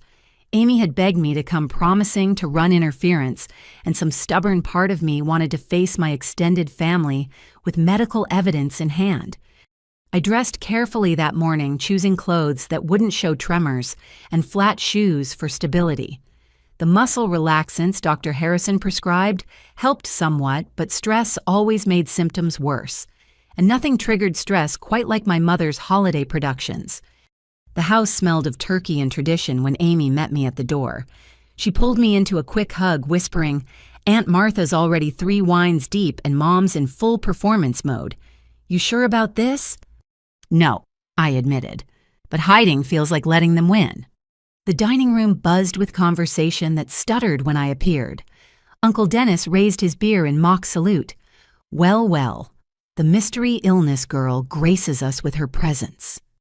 Dennis. Aunt Martha chided, though her smile was sharp. "Don't be rude, though Patricia did mention you've been having quite the dramatic year, Sherry." I forced a smile, settling into my assigned seat between Cousin Jake and Amy. Jake, home from his 3rd year of medical school, studied me with clinical interest that felt different from the family's mockery. "How are you feeling?" he asked quietly. "Like I'm about to be served as the main course," I muttered, making him chuckle. My mother emerged from the kitchen carrying her famous green bean casserole, every hair perfectly placed, her Thanksgiving apron pristine. She set the dish down with practiced grace, her eyes skating over me as if I were empty chair. "Now that everyone's here," she announced, "let's go around and share what we're thankful for this year." The tradition I'd once found charming now felt like a trap.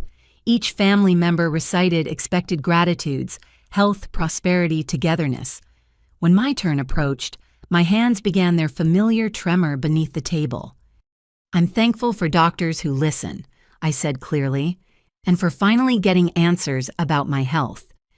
The silence stretched uncomfortably. My father cleared his throat.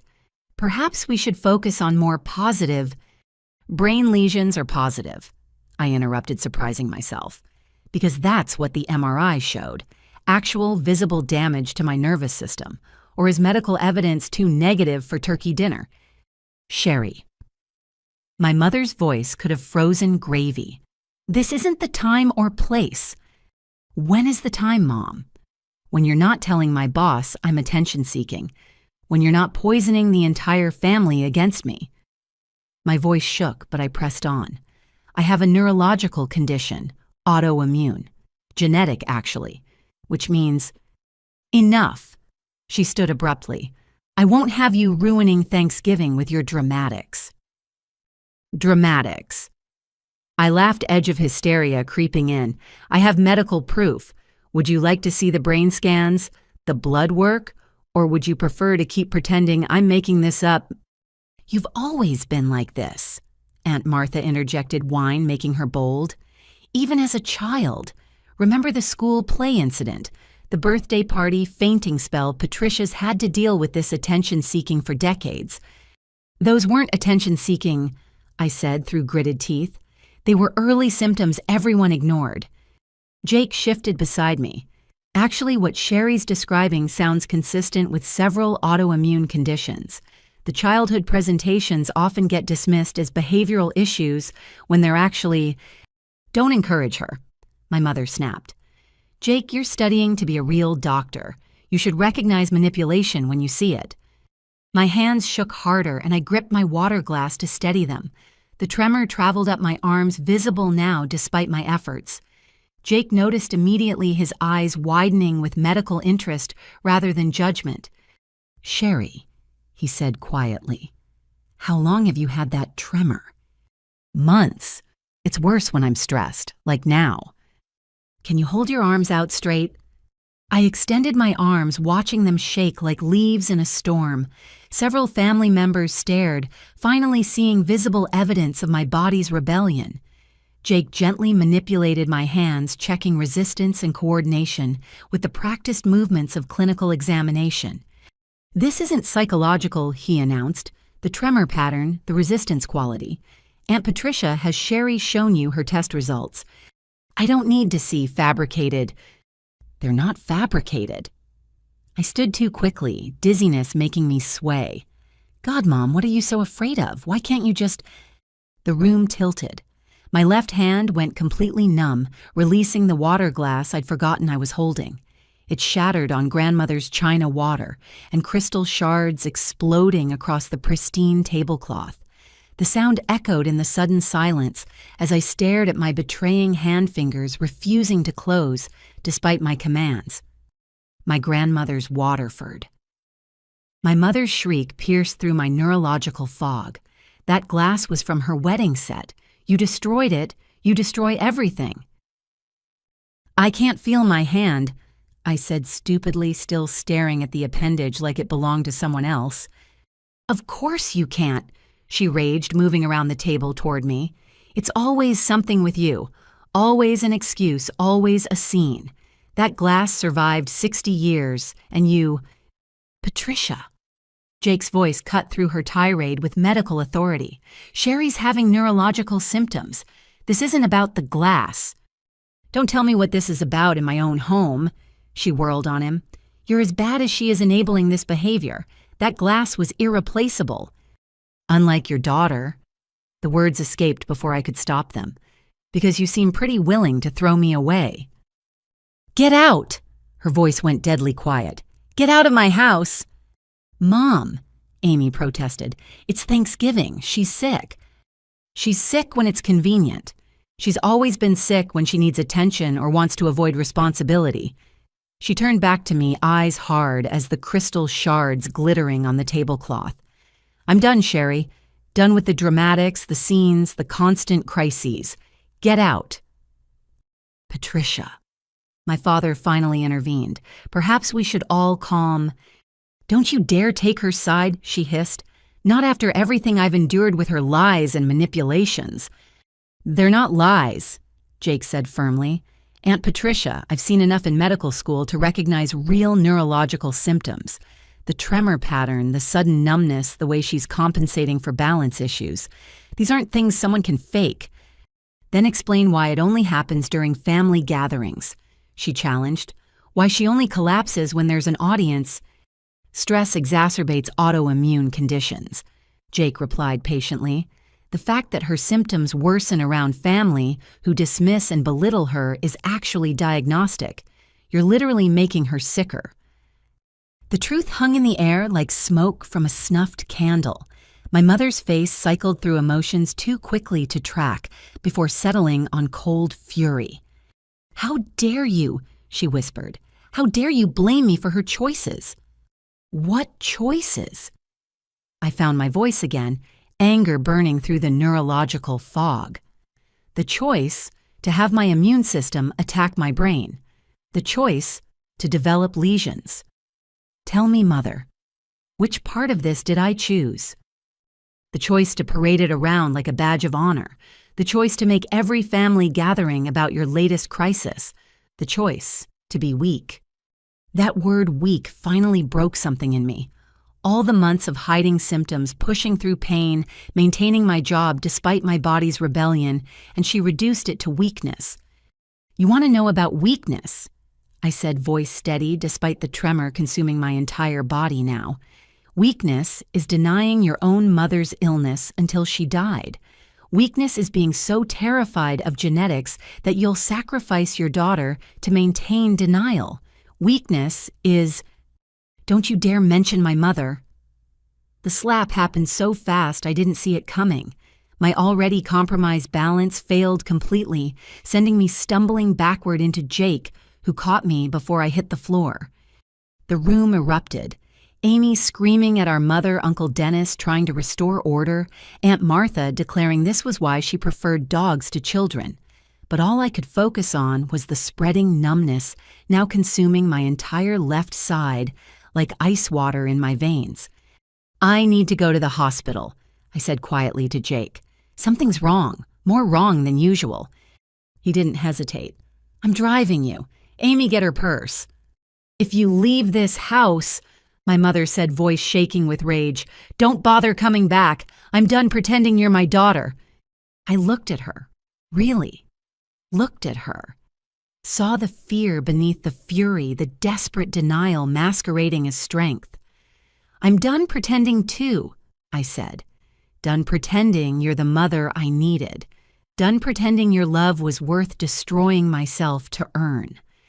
Jake guided me toward the door, Amy flanking my other side. Behind us, the family dinner continued its descent into chaos, but I couldn't bring myself to care. The numbness had spread to my face, now making my words slur when I spoke. "Thank you," I managed as Jake helped me into his car. "Don't thank me yet," he said grimly. "We need to get you evaluated. This looks like a significant relapse." As we pulled away from my childhood home, I watched it shrink in the side mirror. My mother stood silhouetted in the doorway, still as a statue, watching her sick daughter leave, rather than admit the possibility of inherited illness. "She's terrified," Amy said quietly from the back seat. "Grandma Ruth died badly, Sherry. Mom was her caregiver at the end. I think seeing you sick brings it all back." "That's not an excuse," Jake said firmly. "Fear doesn't justify abuse, and make no mistake, what just happened was abuse." I closed my eyes, letting their voices wash over me as we drove toward the hospital. The numbness felt different this time, deeper and more persistent. But underneath the fear was an odd relief. The pretense was over. The family dinner from hell had finally revealed truths we'd all been dancing around. My mother had shown her true face, and I'd shown mine. Both of us had broken character in that dining room, shattering illusions as thoroughly as grandmother's crystal. There would be no going back from this Thanksgiving, no pretending at future gatherings that we were anything other than strangers, bound by blood and divided by truth. The hospital kept me overnight after Thanksgiving, pumping me full of IV steroids to calm the inflammation in my nervous system. Jake stayed until they admitted me using his medical student status to ensure I got proper attention. Amy camped out in the uncomfortable visitor's chair, refusing to leave despite my protests. "Someone from your family should act like family," she'd said fiercely, and that had ended the argument. By Friday afternoon, I was home again, exhausted but functional. The steroids had reduced the worst of the symptoms, though my left hand still felt clumsy and my balance remained uncertain. I spent the weekend recovering, dreading Monday's scheduled appointment with Dr. Harrison for specialized blood test results. But Sunday evening, my phone rang with his office number. "Sherry, it's Dr. Harrison. I know your appointment isn't until tomorrow, but I've been reviewing your results, and I think we should talk tonight. Can you come in?" The urgency in his voice sent ice through my veins. "Is something wrong? I mean, more wrong than we already knew." "I'd prefer to discuss this in person. I'll meet you at my office in an hour." The drive felt endless, every terrible possibility cycling through my mind. Cancer, ALS, some rare disease that would kill me within months.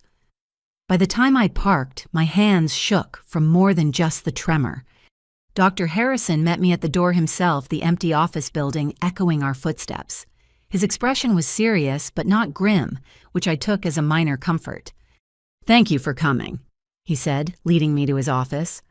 "I wanted to discuss these results immediately because they're significant." He pulled up multiple computer screens showing lab results, graphs, and medical terminology I couldn't parse. But I recognized my name on every report, my birth date, marking these documents as the map of my body's rebellion. The specialized antibody panel came back positive for several markers. He began highlighting specific results, but this one is particularly notable. He pointed to a line reading, "Anti-MOG antibodies, positive high titer." What does that mean? MOG stands for myelin oligodendrocyte glycoprotein. It's a protein found in the protective coating around nerve fibers. Your immune system has created antibodies against it, which means it's actively attacking your nervous system's insulation. I stared at the results, trying to process. So it's definitely autoimmune. Yes. Specifically, you have what we call MOG antibody disease. It's relatively rare, often misdiagnosed as multiple sclerosis.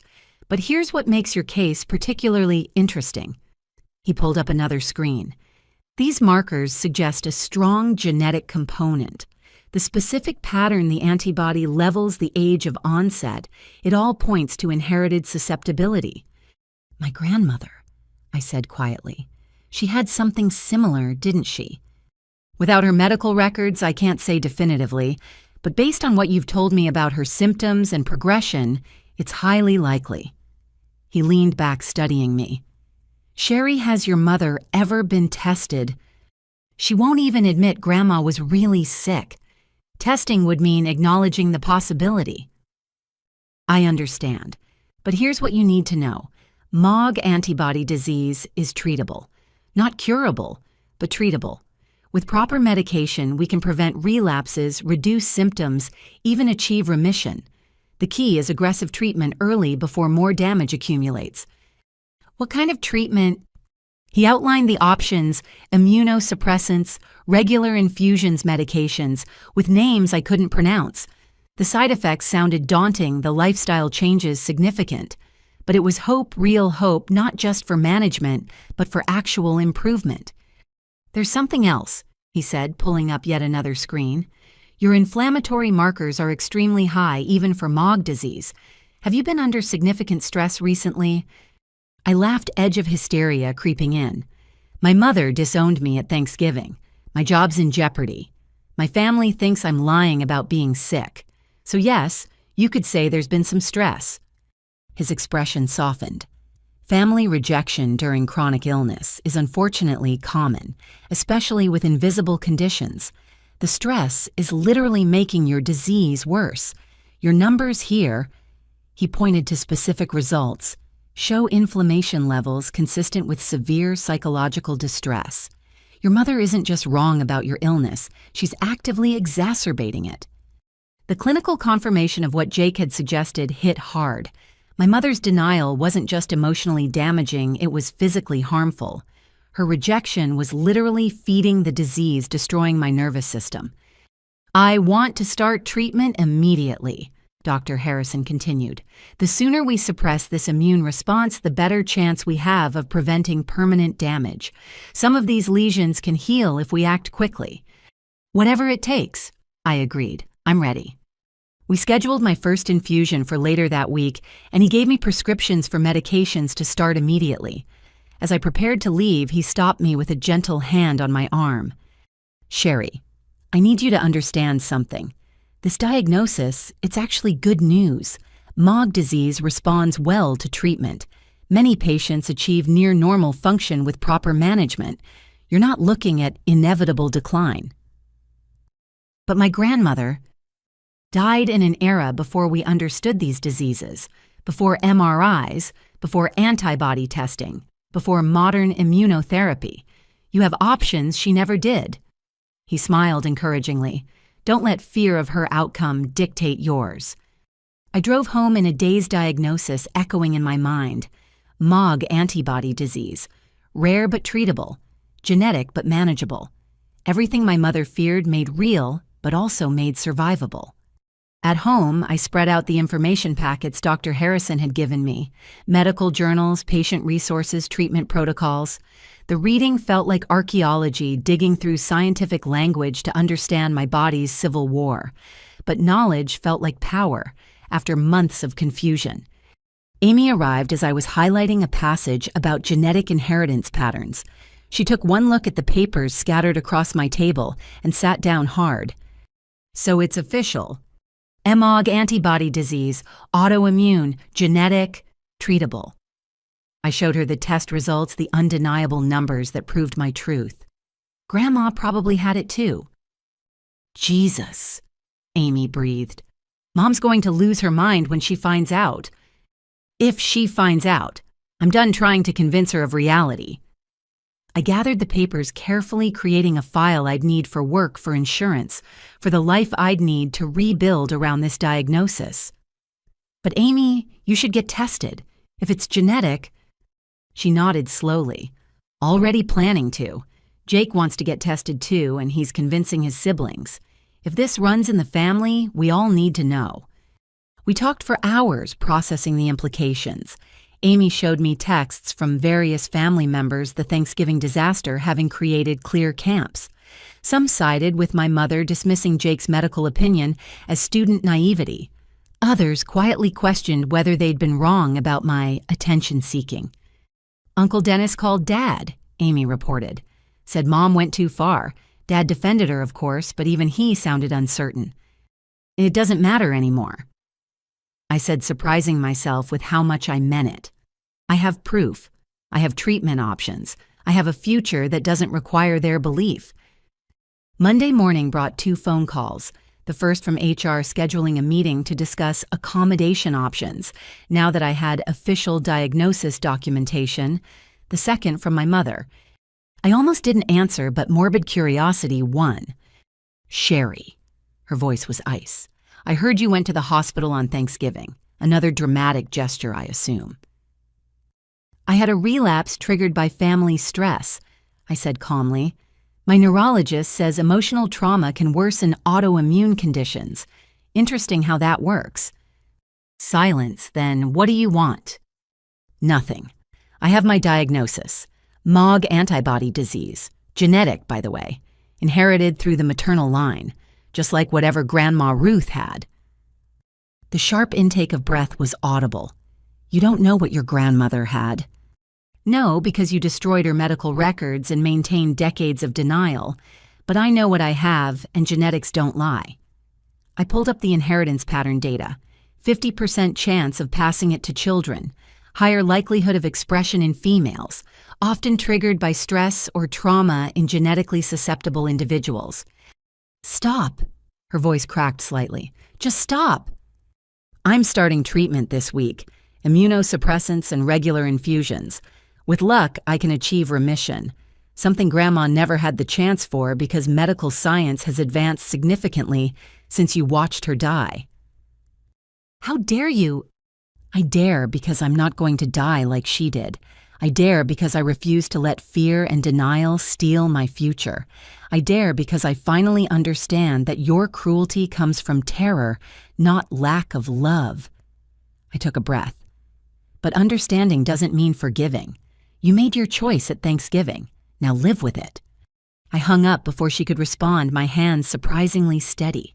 The tremor that had plagued me for months felt quieter, as if naming the enemy had stolen some of its power. That evening, I attended the chronic illness support group again. This time, when we went around the circle, I had a different introduction. "I'm Sherry. I have MOG antibody disease. This week, I'm celebrating finally having a diagnosis and starting treatment." The applause was warm and genuine. Diana hugged me after whispering, "The diagnosis changes everything. Now you can fight with the right weapons." Several members shared their own diagnosis stories, the relief of naming the unnamed, the power of proof after dismissal. We talked about treatment options, insurance battles, the strange grief of accepting a chronic illness, but also about hope adaptation, the life possible beyond diagnosis. "My family still doesn't believe I'm really sick," one woman shared. "Even with the diagnosis, they think I'm exaggerating." "Some people need their denial more than they need the truth," I said, echoing my grandmother's dream words. "We can't control their beliefs, only our response to them." The meeting ended with exchanged numbers and promises of support. I drove home feeling less alone than I had in months, part of a community I'd never wanted to join, but desperately needed. That night, I wrote in my journal with steadier hands, "Today I learned my enemy's name, MOG antibody disease. It sounds almost mundane, written out this thing that's been destroying my nervous system, but naming it gives me power. Treatment gives me hope. And strangely, my mother's rejection gives me freedom. I no longer need to convince anyone of my reality. The blood doesn't lie even when family does." I closed the journal and prepared for bed, Tomorrow's infusion appointment circled on my calendar. The road ahead was long paved with medications and lifestyle changes and medical appointments. But it was a road, not a cliff. That made all the difference. 3 weeks into treatment, I felt like a different person. The immunosuppressants had calmed my overactive immune system, and the tremor that had defined my days now only appeared during extreme stress. I could button my own shirts again, hold a coffee cup without fear, walk without constantly monitoring my balance. The improvement felt miraculous even though Dr. Harrison warned me about the honeymoon period common with new treatment.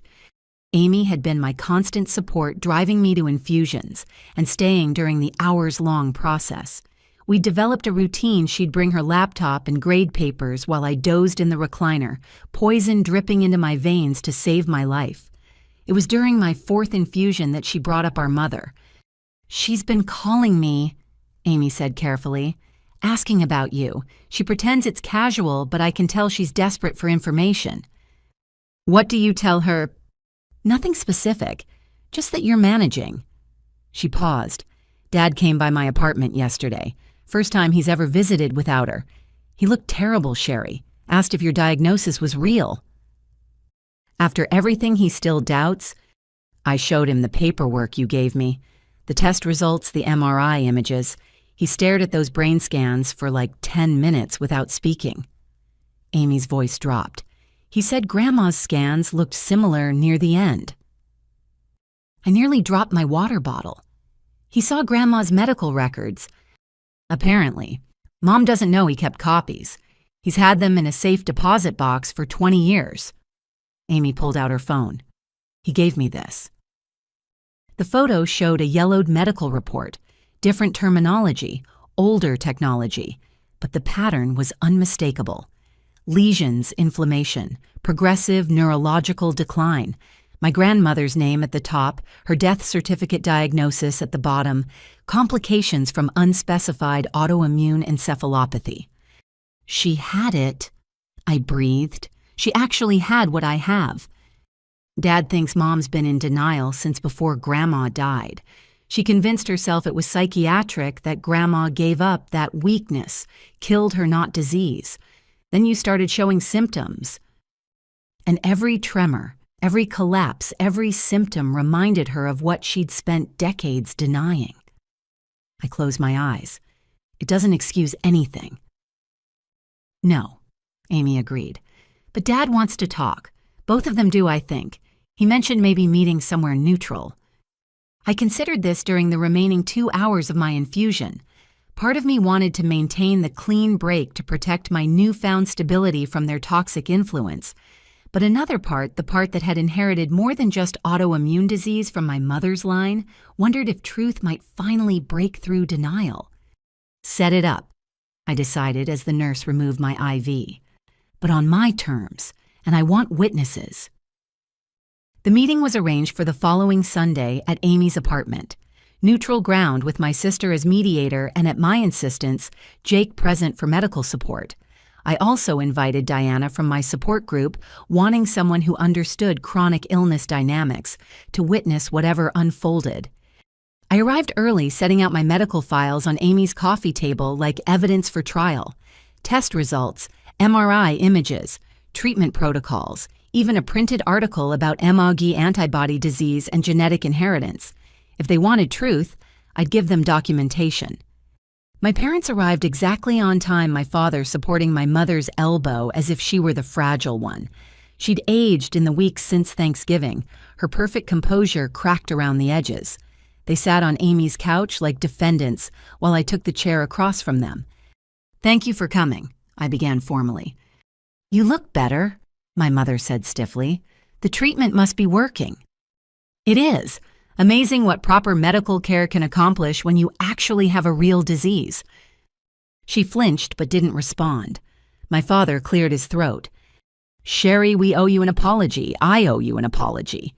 He pulled out a folder I recognized. "I should have shown you these years ago." Grandma Ruth's medical records spread across the table between us. Reports, test results, hospital notes documenting a progression hauntingly familiar. I picked up a neurologist's report from 2 years before her death, the language outdated, but the observations clear. Patient presents with progressive weakness, tremor, and cognitive decline. I read aloud. Family reports personality changes and attention-seeking behavior, but clinical examination reveals organic neurological disease. She had it. She had MOG disease or something similar, and they called her attention-seeking too. That's not... My mother started, then stopped. Her hands twisted in her lap, the same nervous gesture I'd developed during my worst symptoms. You don't understand what it was like. Then explain it, I challenged. Explain why you spent my entire life denying what you watched happen to your own mother. She was quiet so long I thought she wouldn't answer. When she finally spoke, her voice was smaller than I'd ever heard it. She was so strong before. My mother was invincible. She raised 4 children, ran a household, never complained. Then suddenly she was falling down, forgetting our names, crying over nothing. She looked at her hands. The doctors had no answers. Some said it was mental breakdown. Others suggested early dementia. One even told my father she was faking for attention. So when I started having symptoms, I couldn't watch it again. The words came out raw, stripped of her usual control. I convinced myself you were different, that if I didn't acknowledge it, didn't enable it, you'd snap out of it. Because the alternative was admitting your daughter had the same disease that killed your mother, Diana said gently. The same genetic condition you might carry yourself. My mother's head snapped up, seeming to notice Diana for the first time. Who are you? Someone who understands medical denial. My mother did the same thing when I was diagnosed with lupus. Spent years telling me I was lazy, dramatic attention-seeking. Fear makes people cruel sometimes. I wasn't cruel, my mother protested. I was trying to protect yourself, I interrupted. You were protecting yourself. Every time you called me attention-seeking, every dismissal, every public humiliation, you were protecting yourself from the possibility that Grandma's illness lived in our genes. What was I supposed to do? Her composure finally cracked completely. Watch you deteriorate like she did.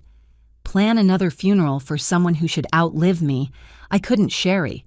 I couldn't do it again. So instead, you abandoned me when I needed you most. Called my boss, poisoned my relationships, threw my symptom journal in the trash, made my illness about your trauma instead of my reality. Jake shifted forward. Mrs. Peterson, have you ever been tested? Given the genetic component, no. The word shot out like a bullet, and I won't be.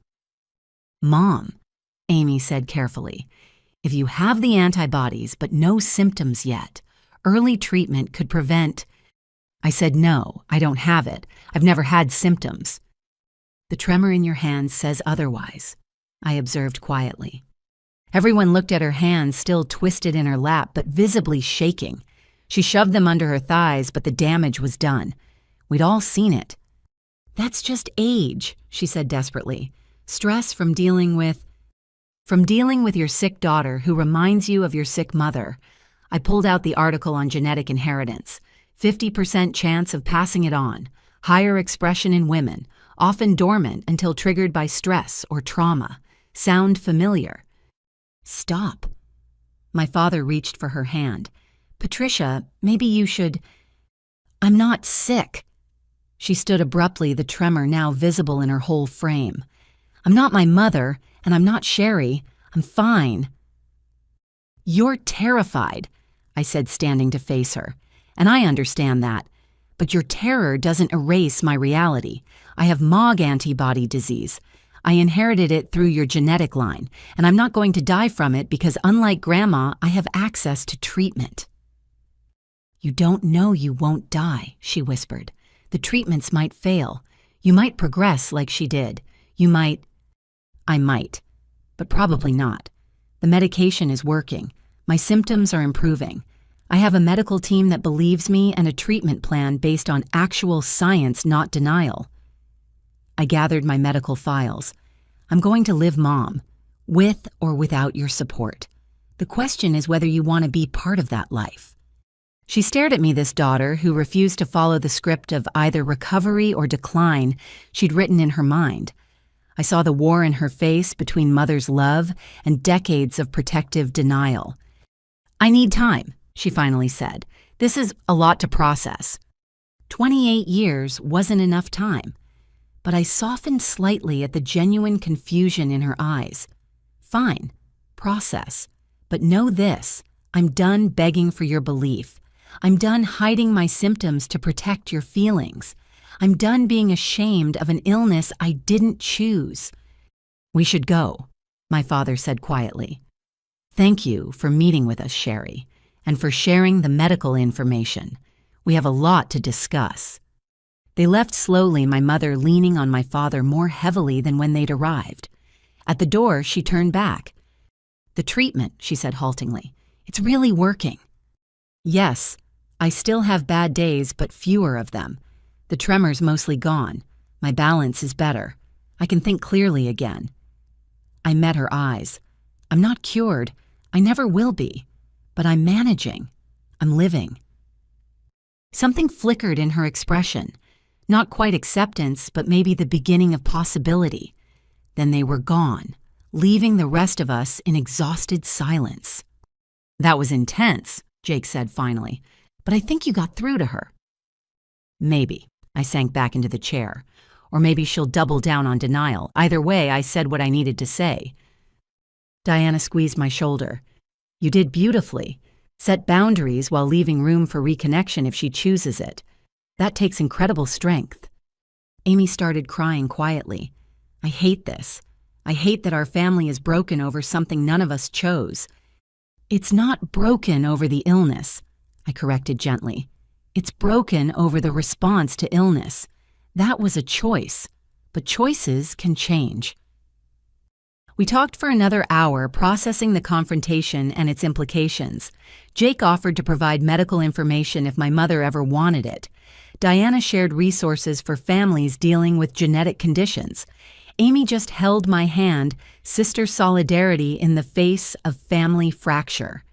That night, I wrote in my journal, "Faced my mother with truth today." Not sure if it penetrated decades of denial, but I spoke my reality without apology. She saw Grandma in me. I saw myself in her trembling hands.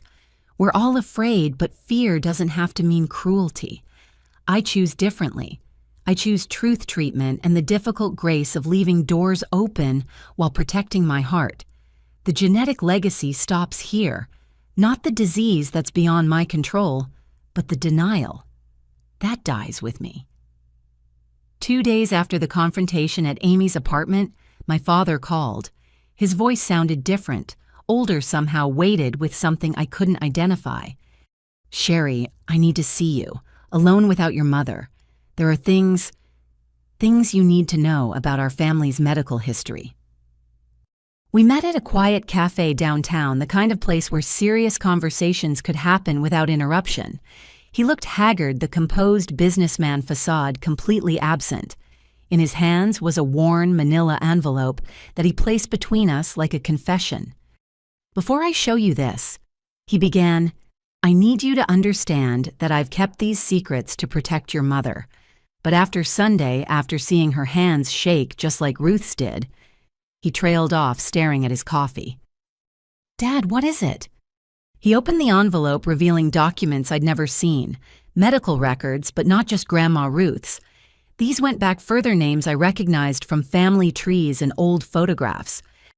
"Your great-grandmother Ruth's mother, Margaret." He pointed to a death certificate from 1947. Cause of death listed as nervous breakdown leading to physical decline. But look at the symptoms described. I read the faded typing: progressive weakness tremors, difficulty walking, emotional instability. The same pattern, just dressed in different medical language. "She had it too." "We think so. And her sister, your great-great-aunt Helen, hysteria leading to paralysis. They called it in 1952. More papers, more familiar symptoms dismissed as female weakness. "I've traced it back 4 generations, Sherry. Always the women always dismissed as mental illness until their bodies failed completely. 4 generations. The weight of that history settled on my chest, and Mom knows. She knows about Ruth and Margaret, the others I found on my own researching after your diagnosis. He pulled out another document. But this is what I really needed to show you.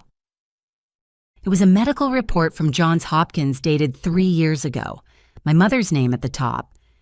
She got tested. I grabbed the paper, scanning rapidly, but she said, she lied. His voice was flat. She's been lying to everyone, including herself. Look at the results. There it was in black and white. Positive for MOG antibodies, lower levels than mine but undeniably present. Notes about early symptoms, mild tremor, occasional balance issues, fatigue, recommendations for monitoring and potential preventive treatment. She has it. I stared at the proof of my mother's deepest fear confirmed. She has the antibodies. She knows she has it. She went for testing after a bad episode, thought she was having a stroke, but the scans showed early lesions. The doctor recommended immediate treatment to prevent progression. He laughed bitterly. She threw the report in the fire when we got home, said if she didn't acknowledge it, it couldn't be real. That's not how disease works. I know. God, Sherry, I know. I've watched her pretend for 3 years. Seen her hide tremors, make excuses for balance problems, blame fatigue on everything except the obvious. He rubbed his face. And when you started showing symptoms, it was her nightmare made real, proof that denial doesn't stop biology. So she tortured me instead, made my life hell because she couldn't face her own diagnosis. I'm not excusing it, he said quickly. What she did to you was unconscionable, but I need you to understand the depth of her terror. She watched Ruth die badly, Sherry. Those final months. He shuddered. Your grandmother lost everything. Motor function, speech, eventually even recognition of family. Patricia was her primary caregiver, 23 years old, watching her vibrant mother disappear into a body that wouldn't obey. I thought of my own fear during the worst symptoms, the terror of losing control. Multiply that by watching it happen to someone you love, knowing you might carry the same genetic time bomb. She should have told me, I said finally. When I first got sick, she should have said, I have this too, let's fight it together. She should have. But she'd spent so long building walls against that possibility, she couldn't tear them down. Even for you. He reached across the table, taking my hand. I'm telling you now, because those walls are finally cracking. Sunday shook her badly. Seeing your improvement, hearing about effective treatment, it's challenging everything she believed about inevitability. What am I supposed to do with this information? Whatever you need to. I'm not asking you to forgive her or reconcile. I'm just trying to help you understand. He squeezed my hand. And selfishly, I'm hoping maybe knowing the full truth will help you decide whether to leave that door open a crack. We sat in silence while I processed. 4 generations of women with this disease. 4 generations of medical dismissal of symptoms attributed to female hysteria or attention-seeking. My mother trapped between inherited illness and inherited trauma, choosing denial over truth until it poisoned everything. Does Amy know about Mom's diagnosis? No, Patricia made me swear, but I'm breaking that promise now because secrets are killing this family. He pulled out one more document. There's something else. Amy's test results. My heart stopped. She got tested already. Last week. She didn't want to worry you until she knew. He handed me the paper. Negative. No antibodies, no markers. She escaped it. Relief flooded through me so intensely I nearly collapsed. My little sister, at least, was free from this genetic curse. Jake's results are pending, he continued. But given it primarily affects women in our family line, he's probably safe. I looked back at Mom's hidden diagnosis. What about treatment? Is she getting any? No, she refuses. Says taking medication would mean admitting she's sick. His voice cracked. I watch her deteriorate bit by bit, and there's nothing I can do. She won't let me help her any more than she let you help yourself." "That's her choice," I said, surprising myself with the coldness in my voice. Just like abandoning me was her choice. "I know, I'm not asking you to save her. I'm tired of secrets, Sherry. Tired of pretending. Tired of enabling her denial while watching both of you suffer." "Then stop," I suggested. "Stop enabling. Stop keeping her secrets. Stop letting her narrative control the family." Easier said than done after 35 years of marriage. I did it after 28 years of being her daughter. He smiled sadly. "You're stronger than me. Always have been. Ruth would be proud of how you've handled this." I wish I could have known her. Really known her, not just the family mythology.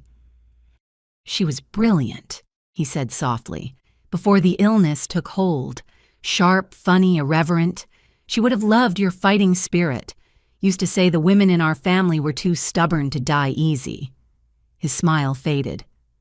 "Turns out stubbornness isn't enough against autoimmune disease." No, but modern medicine might be. We finished our coffee, the weight of family history heavy between us. As we prepared to leave, I made a decision. Tell Mom I know about her diagnosis. Tell her I'm willing to share information about my treatment if she ever wants it. But I won't beg, and I won't pretend her denial is acceptable.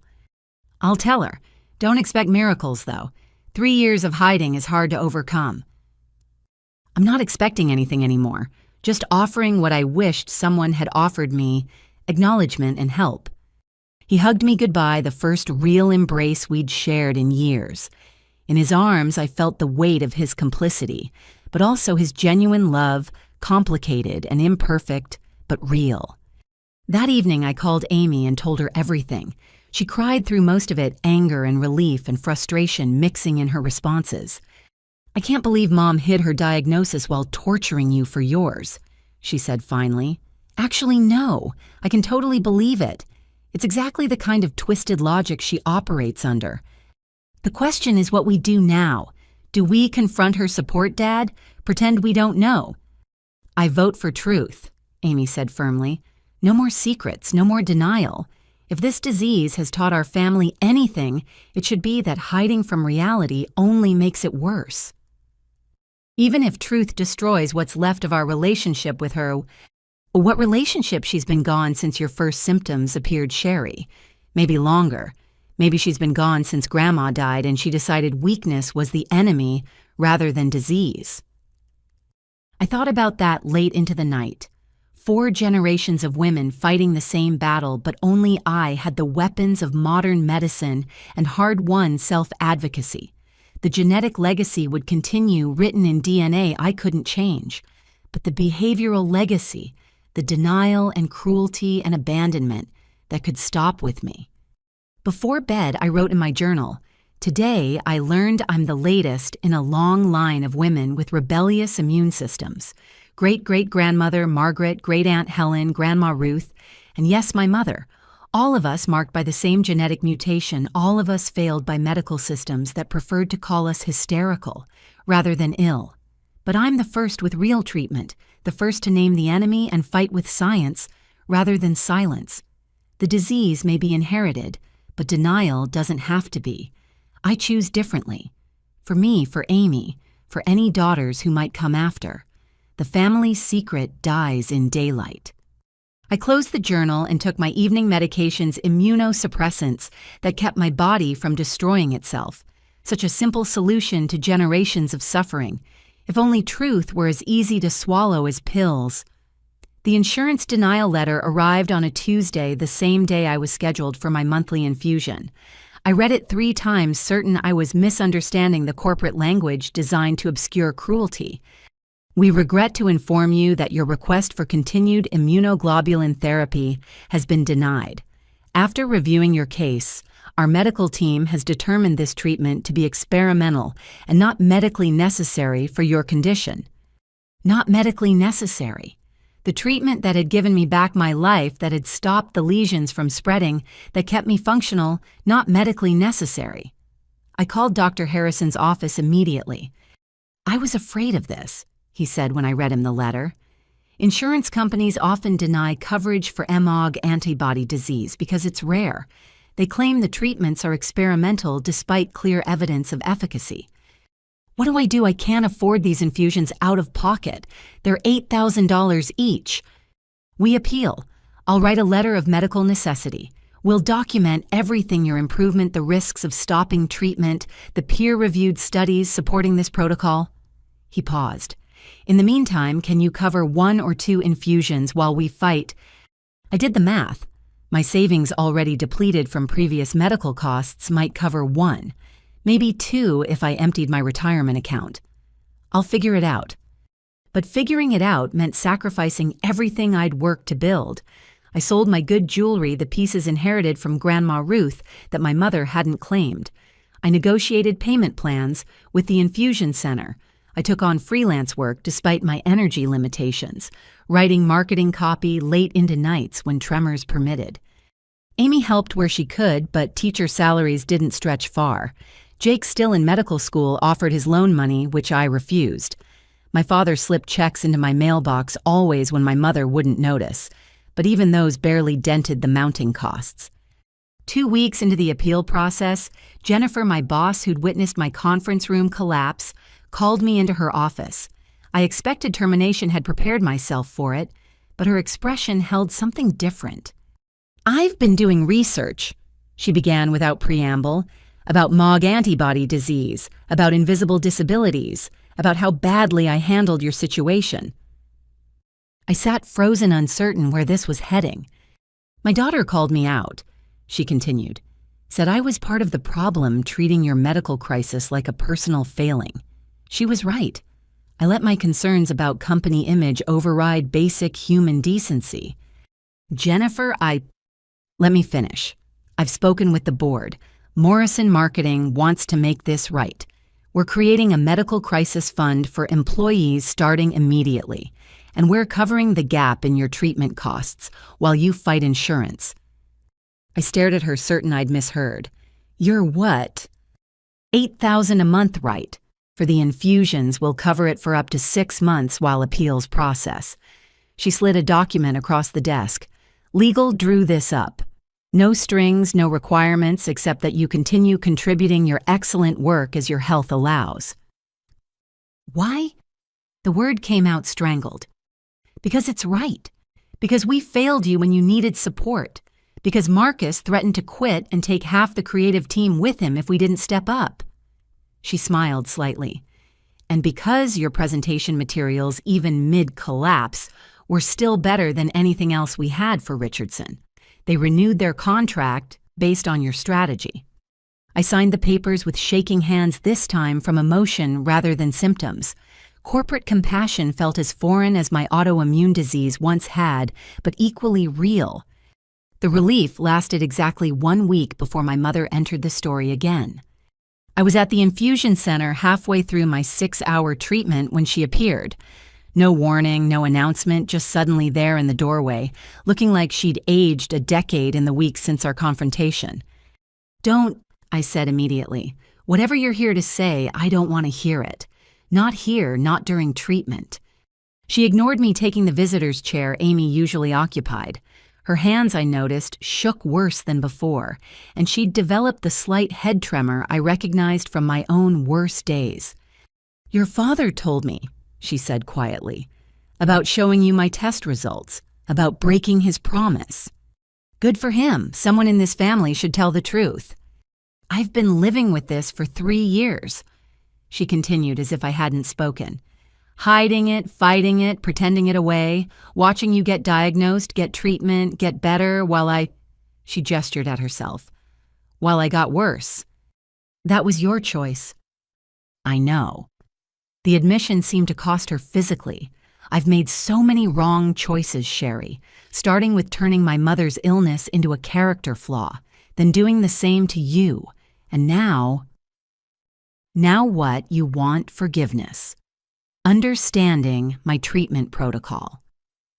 I watched the IV drip medicine flowing into my veins while my mother sat untreated by choice. "What exactly do you want from me?" "I want to know how you did it," she said simply. how you face this disease without letting it destroy you, because it's destroying me and not just physically. I finally looked at her fully. She was right, the destruction went beyond physical symptoms. Her perfect composure had crumbled, leaving someone hollow and frightened. The mother who'd terrorized me with her denial had been replaced by a woman confronting her worst fears made manifest. I faced it because I had to, I said finally, because denial was killing me faster than the disease, because I deserved better than slow deterioration while people called me attention-seeking. I called you that. Her voice broke. My own daughter suffering from the same thing killing me, and I called you attention-seeking. What kind of mother does that? A terrified one, a traumatized one who thought denial could change biology. I shifted the IV tube, pulling slightly. But reasons aren't excuses, Mom. You hurt me when I was most vulnerable. You nearly cost me my job, my relationships, my sanity. That damage doesn't disappear because you're scared. I know. I'm not asking for forgiveness. I'm asking. She paused, seeming to gather courage. I'm asking for help. I want to start treatment, but I don't know how. The doctors I've seen, they don't understand MOG disease like yours does. I need what you have. Dr. Harrison, I said after a long moment. I'll give you his information. Tell him I referred you. He's excellent with difficult cases and family dynamics. She pulled out her phone, adding the contact with trembling fingers. We sat in silence for several minutes, the IV pump's rhythmic clicking the only sound. It's working, she said suddenly, gesturing at my IV. The treatment. You look alive again. It saved my life. Could save yours too if you let it. Do you really believe that I could get better? I saw it then, the terror she'd been carrying. Not just of the disease, but of hope itself. Hope meant admitting how much time she'd wasted, how much suffering she'd caused and endured unnecessarily. I'm sitting here, aren't I, walking, talking, working, living. 6 months ago, I couldn't hold a pencil. Yesterday, I ran 2 miles. I met her eyes. It's not a cure. I'll need treatment forever. But it's life, real life, not just survival. She absorbed this hope and regret warring on her face. I've been so stupid. Yes, I agreed, not softening it. But stupid doesn't have to be permanent. A laugh escaped her, rusty and surprised. You certainly didn't get your bluntness from your father. Got it from Grandma Ruth, according to Dad, along with the faulty immune system. She would have loved these treatments, my mother said softly, would have fought insurance companies with her bare hands to get them. Then honor her by fighting for yourself. Get treatment. Live better than she could. We sat together through the remainder of my infusion, not reconciled but not at war. When the nurse removed my IV, my mother helped me stand her own unsteadiness, making the gesture both touching and absurd. I'll call Dr. Harrison tomorrow, she promised. And Sherry, I'm sorry. That's inadequate, I know, but I'm sorry for everything.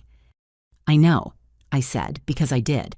Call him today. Tomorrow has a way of becoming never when you're scared. She nodded and left, walking carefully on legs that betrayed her denial with every step. That evening, Amy found me on my couch, emotionally drained from the unexpected encounter. Mom told me she saw you, Amy said. She actually sounded different. Scared, but different. She wants to start treatment.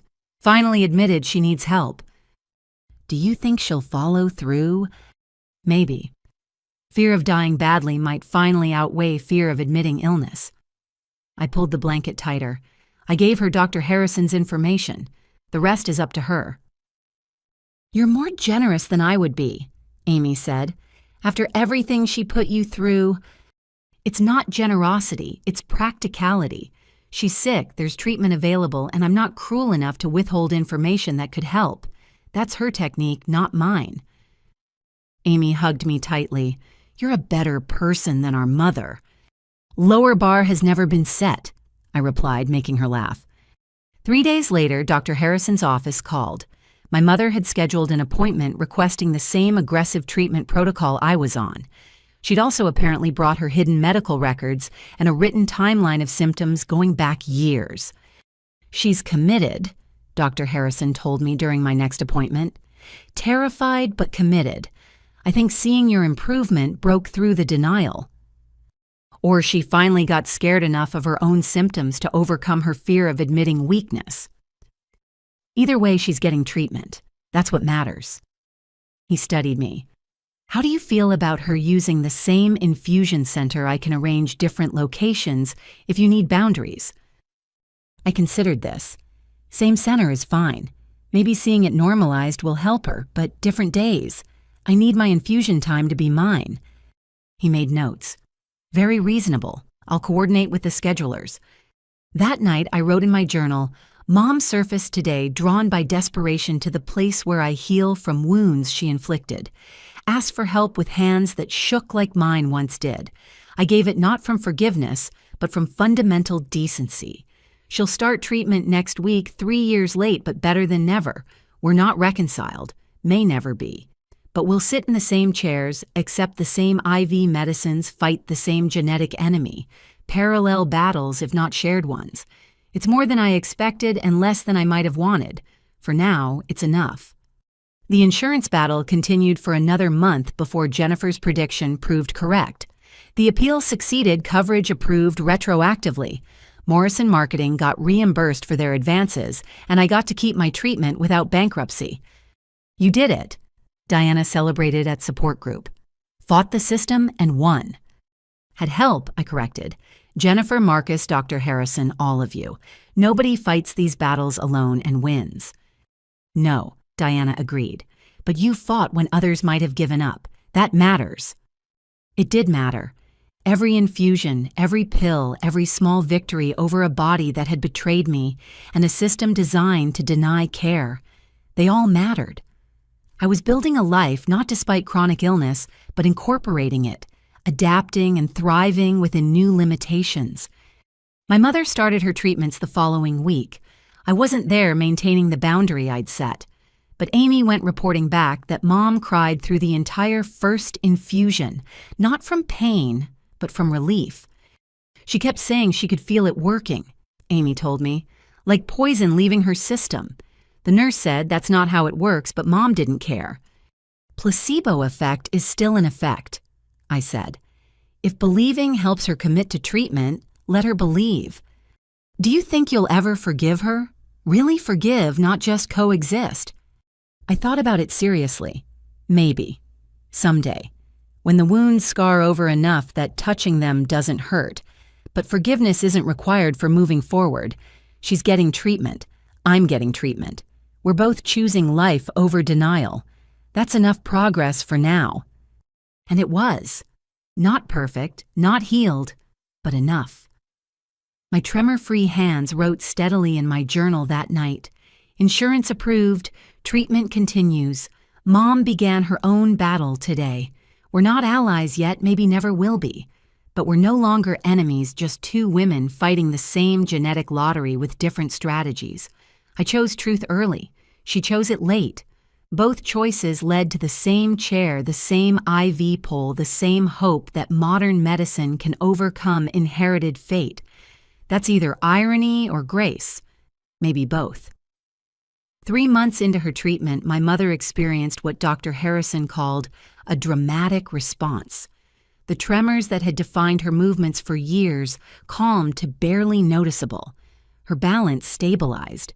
The cognitive fog she'd attributed to stress lifted, revealing the sharp intelligence that had been drowning in inflammation. I heard about it from Amy, maintaining my distance while Mom navigated her early recovery. But when she collapsed during her 4th infusion, not from the disease but from the weight of suppressed emotion, finally breaking free, I got the call. "She's asking for you," the infusion nurse said gently. "Having a panic attack keeps saying she needs to tell you something. You don't have to come, but..." I arrived 20 minutes later to find my mother curled in the recliner, sobbing with an abandon I'd never witnessed. Not even at Grandma Ruth's funeral had she allowed herself such complete emotional release. "Sherry." She gasped when she saw me. I remember her, really remember her. Not the sick version, but before. I pulled up a chair, maintaining physical distance while closing emotional space. Tell me. She was brilliant, Mom whispered. Funny. She used to make up songs while cooking terrible rhymes that made us laugh. She could fix anything: cars, appliances, broken hearts. She was everything until she wasn't. The disease took that away, I said carefully. No. She sat up straighter, eyes red but clear. I took it away. I was so angry at her for getting sick, for becoming someone I didn't recognize. I turned her into the disease instead of remembering who she was beyond it. She looked at me directly, just like I did to you. Yes, I agreed simply. You did. I stole your support system when you needed it most, convinced everyone you were lying, seeking attention, being dramatic. The exact words they used about her. She laughed bitterly. I became the dismissive doctors, the cruel relatives, everyone who made her journey harder. I became what I hated. Why tell me this now? Because the treatment isn't just healing my body, it's clearing my mind, and with clarity comes... She gestured helplessly. Comes understanding of what I've done, who I've been, the damage I caused while running from my own damage. The IV pump beeped, marking another hour of medicine delivered.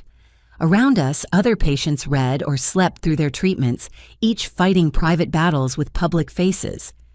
I can't undo it, she continued. Can't take back the words, the betrayal, the months of torture while you suffered. Can't restore your faith in me as a mother. But I need you to know that I know. I see it all now, and the weight of it.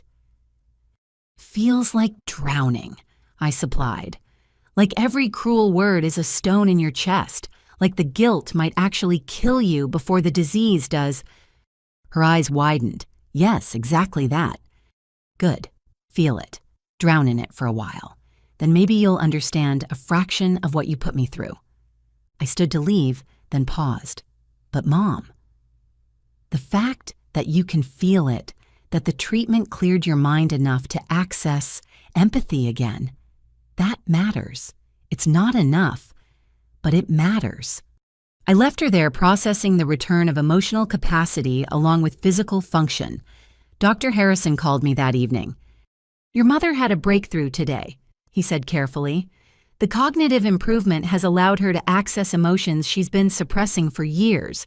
It's actually quite common with MOG patients. The inflammation can affect emotional processing. Are you saying her cruelty was a symptom? I'm saying the disease may have impaired her ability to process fear and grief appropriately. Not an excuse, but possibly a contributing factor. He paused. She wants family therapy. With you, if you're willing. I'll think about it, I said, meaning it. That weekend, Jake called with his test results. Negative for MOG antibodies, as we'd hoped, but he'd discovered something else in his research. I've been digging into genetic markers, he said excitedly. There's new research about MOG disease patterns. It's not just about having the antibodies. There are protective factors, too. Lifestyle modifications that can prevent expression even in carriers. What kind of modifications? Diet, stress management, early intervention at first symptoms. Things Grandma's generation never knew about. I'm writing a paper on it for my genetics course using our family as a case study. He paused. With your permission, of course. Anonymous data only. Permission granted. Maybe something useful can come from our genetic lottery. He sent me his research that night. Pages of data about methylation patterns. Environmental triggers the complex dance between genetics and expression. But what struck me most was his conclusion. While genetic predisposition cannot be changed, family patterns of response to illness can be interrupted through education, early intervention, and conscious choice to break cycles of denial. I thought about that as I prepared for my next infusion. Cycles of denial broken by choice. 4 generations of women with the same disease, but I was the first to face it directly. The first to demand treatment instead of accepting decline. The first to refuse shame as a side effect. My phone buzzed. A text from my mother. 6th infusion tomorrow. Would it be okay if we had the same day, not asking for conversation, just parallel presence? I stared at the message for a long time. Parallel presence. Not reconciliation, not forgiveness, just occupying the same space while fighting the same battle. It felt like a metaphor for what our relationship might become. Okay, I typed back, but I choose my chair first. Fair, came the immediate response. Then after a pause, thank you. The next day, I arrived at the infusion center, early, settling into my preferred corner spot with a book and noise-canceling headphones. She came in 20 minutes later, careful not to look directly at me while checking in. The nurse, wise to family dynamics, set her up across the room. We sat for 6 hours, 2 women connected by genetics and divided by choices receiving the same life-saving poison. I caught her watching me once, something like wonder on her face, as I typed steadily on my laptop, working despite the IV tether. Living proof that treatment worked, that life continued beyond diagnosis. Halfway through, she broke the implied agreement by approaching during my bathroom break. When I returned, a coffee cup sat on my side table, oat milk latte, my preferred order she'd apparently remembered. Parallel presence doesn't include gifts, I said, but took the coffee. I know, but caffeine helps with the infusion fatigue, and She shrugged helplessly. I'm trying to learn how to be helpful without being invasive. It's a start, I acknowledged. She returned to her chair and we resumed our separate battles. But something had shifted. Not forgiveness, not yet, but maybe the foundation for it. 2 women learning to exist in the same space without causing each other harm. Amy joined me for the last hour, pointedly sitting with her back to our mother. This is weird, she muttered, like divorced parents at a school play. If divorced parents shared an autoimmune disease and medical trauma, I agreed. But it's progress. Weird, uncomfortable progress. She looks better, healthier. More like herself, I guess. Whatever that means anymore. I glanced across the room where our mother sat, reading hands steady on her book. She did look better. The treatment was working its chemical magic, reducing inflammation, calming the immune storm. But more than that, she looked present. The brittle defensive shell had cracked, revealing someone I almost recognized from early childhood. Before Grandma got sick, before fear became armor. Maybe that's what recovery looks like, I said. Not going back to who we were, but finding who we are beyond the disease. Very philosophical for someone hooked to an IV pole, Amy teased. Infusions make me introspective. All this time to think about life while poison drips into my veins. We left before my mother finished maintaining boundaries, even in shared space, but I felt her watching as we walked past, a mixture of longing and respect in her gaze. She was learning the price of cruelty, paying it in lost relationships and careful distances. But she was also learning the value of persistence, showing up week after week to reclaim what disease and denial had stolen. That evening, Diana called to check in. Heard you and your mom shared infusion space today. How was that? Complicated, but manageable. We're like parallel lines now, running in the same direction but never quite touching. Sometimes that's the best geometry for difficult relationships, she said wisely. Proximity without intersection. I liked that image. It felt sustainable in a way full reconciliation might not. We could exist in the same medical world, fight the same genetic enemy, without pretending the past hadn't happened. Parallel progress, each healing at our own pace. That night I wrote, Mom and I breathed the same medicinal air today, our blood accepting the same chemical salvation. Strange to share space with someone who broke me, stranger still to see her broken by the same disease she denied in me. But we're both choosing treatment over tragedy now, both refusing to follow Grandma Ruth into the dark. That's not nothing. It might even be enough to build something new, not a bridge over the chasm between us, but maybe parallel paths along its edges. We'll never again be mother and daughter in the traditional sense, but we might become fellow travelers respectful of each other's journey. For now, that's enough. I closed the journal and prepared my evening medications, the daily cocktail that kept inflammation at bay. Across town, I knew my mother was doing the same. Two women, 4 generations of genetic inheritance one, shared battle against bodies that couldn't recognize self from threat. We were writing a new chapter in our family's medical history, one where denial gave way to treatment, where parallel presence replaced toxic togetherness, where survival meant more than maintaining illusions.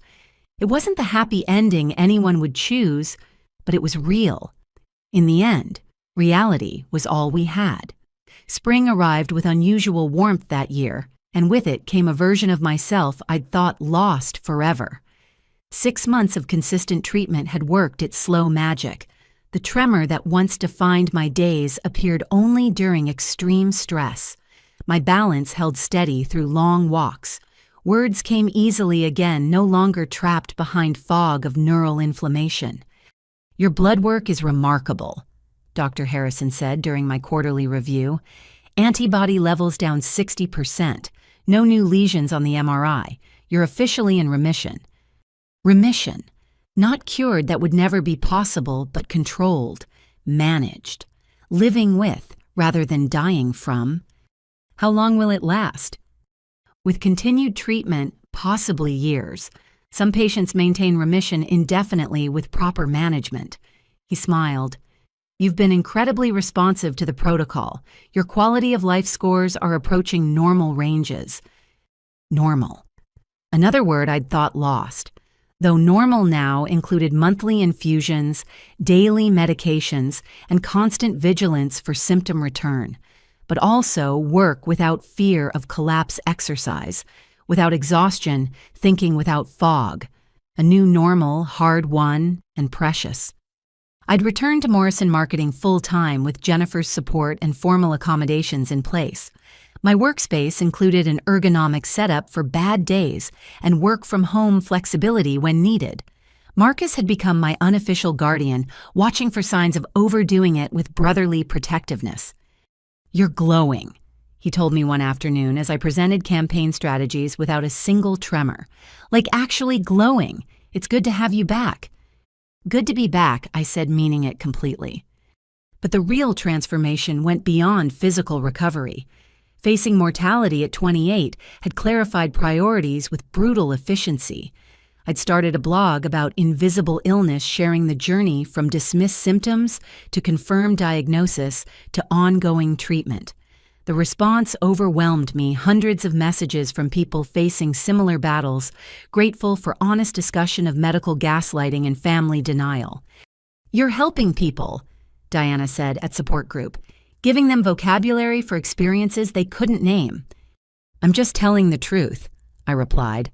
Amazing how revolutionary that becomes when everyone's used to hiding. The blog led to speaking opportunities.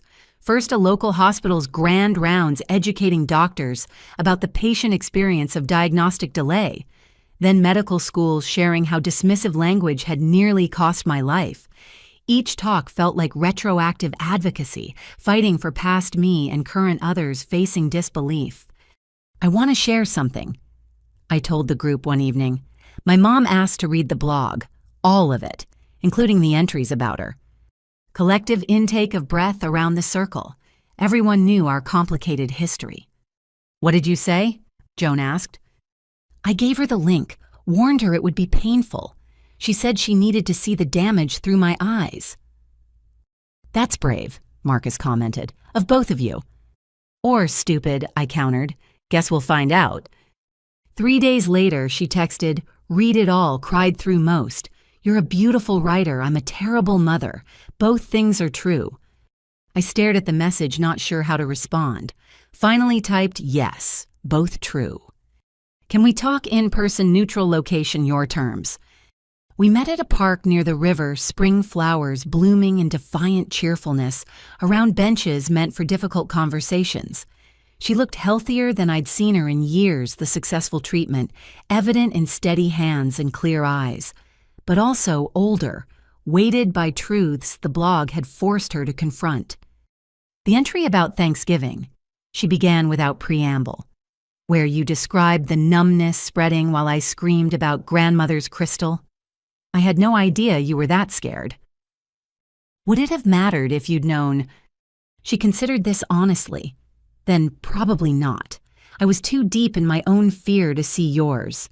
She paused. But it matters now. Knowing I prioritized a glass over my daughter's terrifying symptoms, that image haunts me. Good, I said, not cruelly but firmly. It should haunt you, just like your voice calling me attention-seeking haunts me during every symptom flare. I poisoned you against your own perceptions, made you doubt your body's distress signals. That's unforgivable. Maybe, I agreed. But I'm not interested in forgiveness discussions. I'm interested in whether you've learned anything. I've learned that denial is a luxury sick people can't afford, that fear of illness can become more destructive than illness itself, that I destroyed my relationship with my daughter rather than admit genetic vulnerability. She met my eyes. I've learned that you're stronger than I ever was. You faced what I ran from. I faced it because you gave me no choice. Support might have made me weaker, but abandonment forced strength. Is that what you believe, that my cruelty made you stronger? I thought about it. No, your cruelty made everything harder. I became strong despite you, not because of you. Don't rewrite this as tough love. It was just fear dressed up as parenting. She absorbed this correction without defense. You're right. I don't get to claim credit for your courage. That's yours alone. We sat quietly watching joggers pass and dogs chase frisbees. Normal people living normal lives, probably untouched by autoimmune civil wars or family betrayal over medical reality. I envied them briefly, then let it go. This was my normal now. I've started therapy, she offered, specifically for medical trauma and family dynamics. My therapist says I have complicated grief around my mother's death that I projected onto your illness. Sounds accurate. She also says repair might be possible, not erasure of the past, but building something new, if you're willing. She turned to face me fully. I know I have no right to ask, but would you consider family sessions not to reconcile necessarily, but to process, together but with professional guidance? I'd anticipated this request since Dr. Harrison mentioned it, had discussed it extensively with my own therapist, weighing risks and benefits. 3 conditions, I said finally. 1, we use my therapist who already knows the history. 2, you acknowledge the harm without minimizing or excusing. 3, we go slow, no expectations of happy endings. Agreed, all of it, whatever you need. I need very little from you anymore, I said honestly. That's the gift of abandonment. It teaches self-sufficiency, but I'm willing to try, for my own closure, if nothing else. We scheduled the first session for the following month. I left the park feeling lighter but wary hope tempered by hard experience. Recovery meant more than physical healing. Maybe it included recovering relationships too rebuilt on foundations of truth rather than denial. The blog, meanwhile, had taken on life beyond my story. Readers shared their own experiences, creating a community of the dismissed and disbelieved finding voice together. A publisher reached out, interested in expanding it into a book. I said yes, seeing opportunity to reach more people trapped between illness and invalidation. I want to include the genetic component, I told Amy over coffee. 4 generations of women with this disease, the pattern of denial passing down alongside antibodies. Will you include Mom's story, her hidden diagnosis? Only if she consents. Her medical privacy matters even if she didn't respect mine. Amy smiled. You're a better person than her still. Different person, I corrected. Made different choices. That's all any of us can do, choose differently than what came before. Writing the book became my evening project chapters, emerging between treatments and work. The story of navigating diagnosis while fighting family disbelief resonated widely. Medical professionals reached out acknowledging how often they dismissed symptoms they couldn't immediately explain. Patients shared tales of vindication after years of gaslighting. Families confronted their own patterns of denial. You're changing conversations, Dr. Harrison told me proudly. Making invisible illness visible. That's powerful advocacy. It's just truth-telling. I insisted, uncomfortable with praise. In a world that prefers comfortable lies, truth-telling is revolutionary. The first family therapy session arrived faster than expected. I sat in my therapist's familiar office watching my mother fidget in the chair across from us. Dr. Sarah, who'd guided me through the worst of the diagnostic journey, facilitated with gentle expertise. "Let's start with why you're both here," she suggested. "I'm here to understand the damage I caused and learn how not to repeat it," my mother said immediately, "and hopefully to begin repairing what I broke." "I'm here to process trauma in her presence," I said.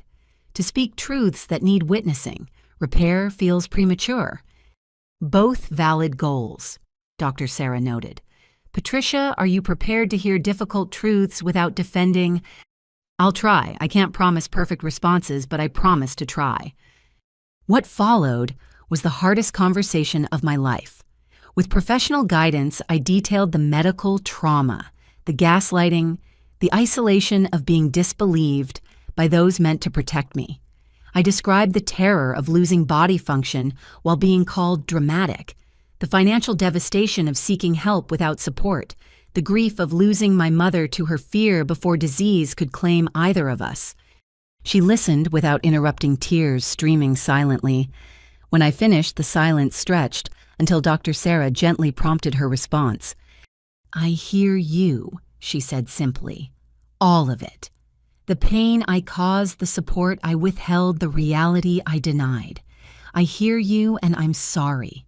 Not sorry enough, there isn't enough sorry for this, but sorry nonetheless." It was a start. Not healing, not yet, but acknowledgement. We scheduled monthly sessions, agreeing to slow progress over forced reconciliation. Each meeting peeled back layers of dysfunction, revealing patterns inherited and chosen. The work was exhausting but necessary, excavating damage to prevent its replication. Between sessions, life continued its forward motion. My book neared completion. Work thrived with my renewed capacity. The blog community grew into a nonprofit supporting those facing medical dismissal. I ran that half marathon I dreamed of during my darkest days, crossing the finish line on legs that once refused to hold me. "Look at you," Marcus cheered as I caught my breath. "From conference room collapse to conquering 13 miles.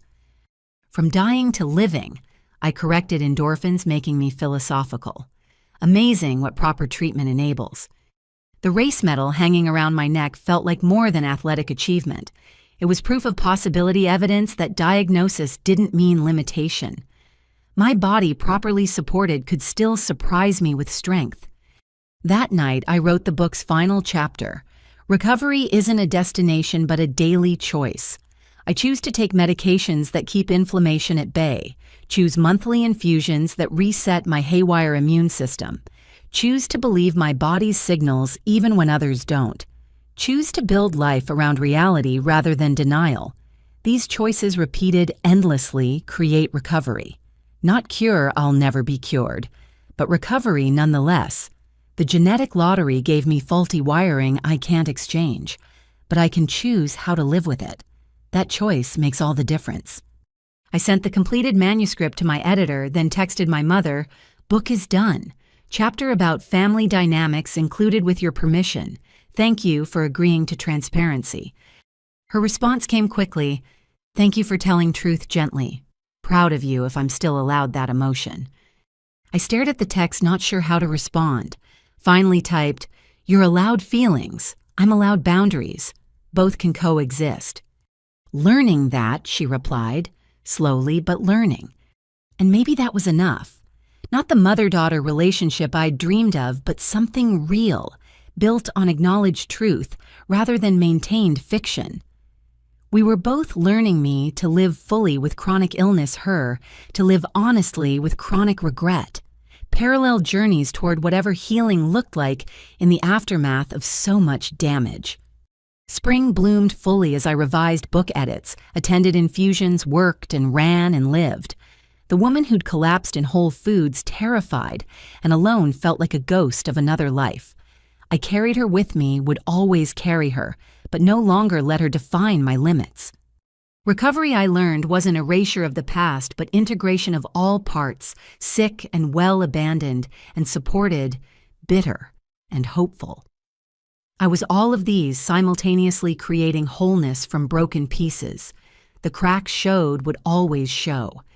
But like those Japanese bowls repaired with gold, the cracks became part of the beauty. Evidence of survival, proof of persistence, maps to resilience earned through trials no one would choose, but many must endure. My story, our story, the story of 4 generations of women fighting the same genetic fate with different weapons, neared its next chapter. Not an ending chronic illness denied tidy endings, but a continuation. We persisted separately and sometimes together, writing new patterns over old. That persistence, more than any medicine, felt like the truest recovery of all. The call came on a Wednesday morning while I was preparing my monthly infusion supplies.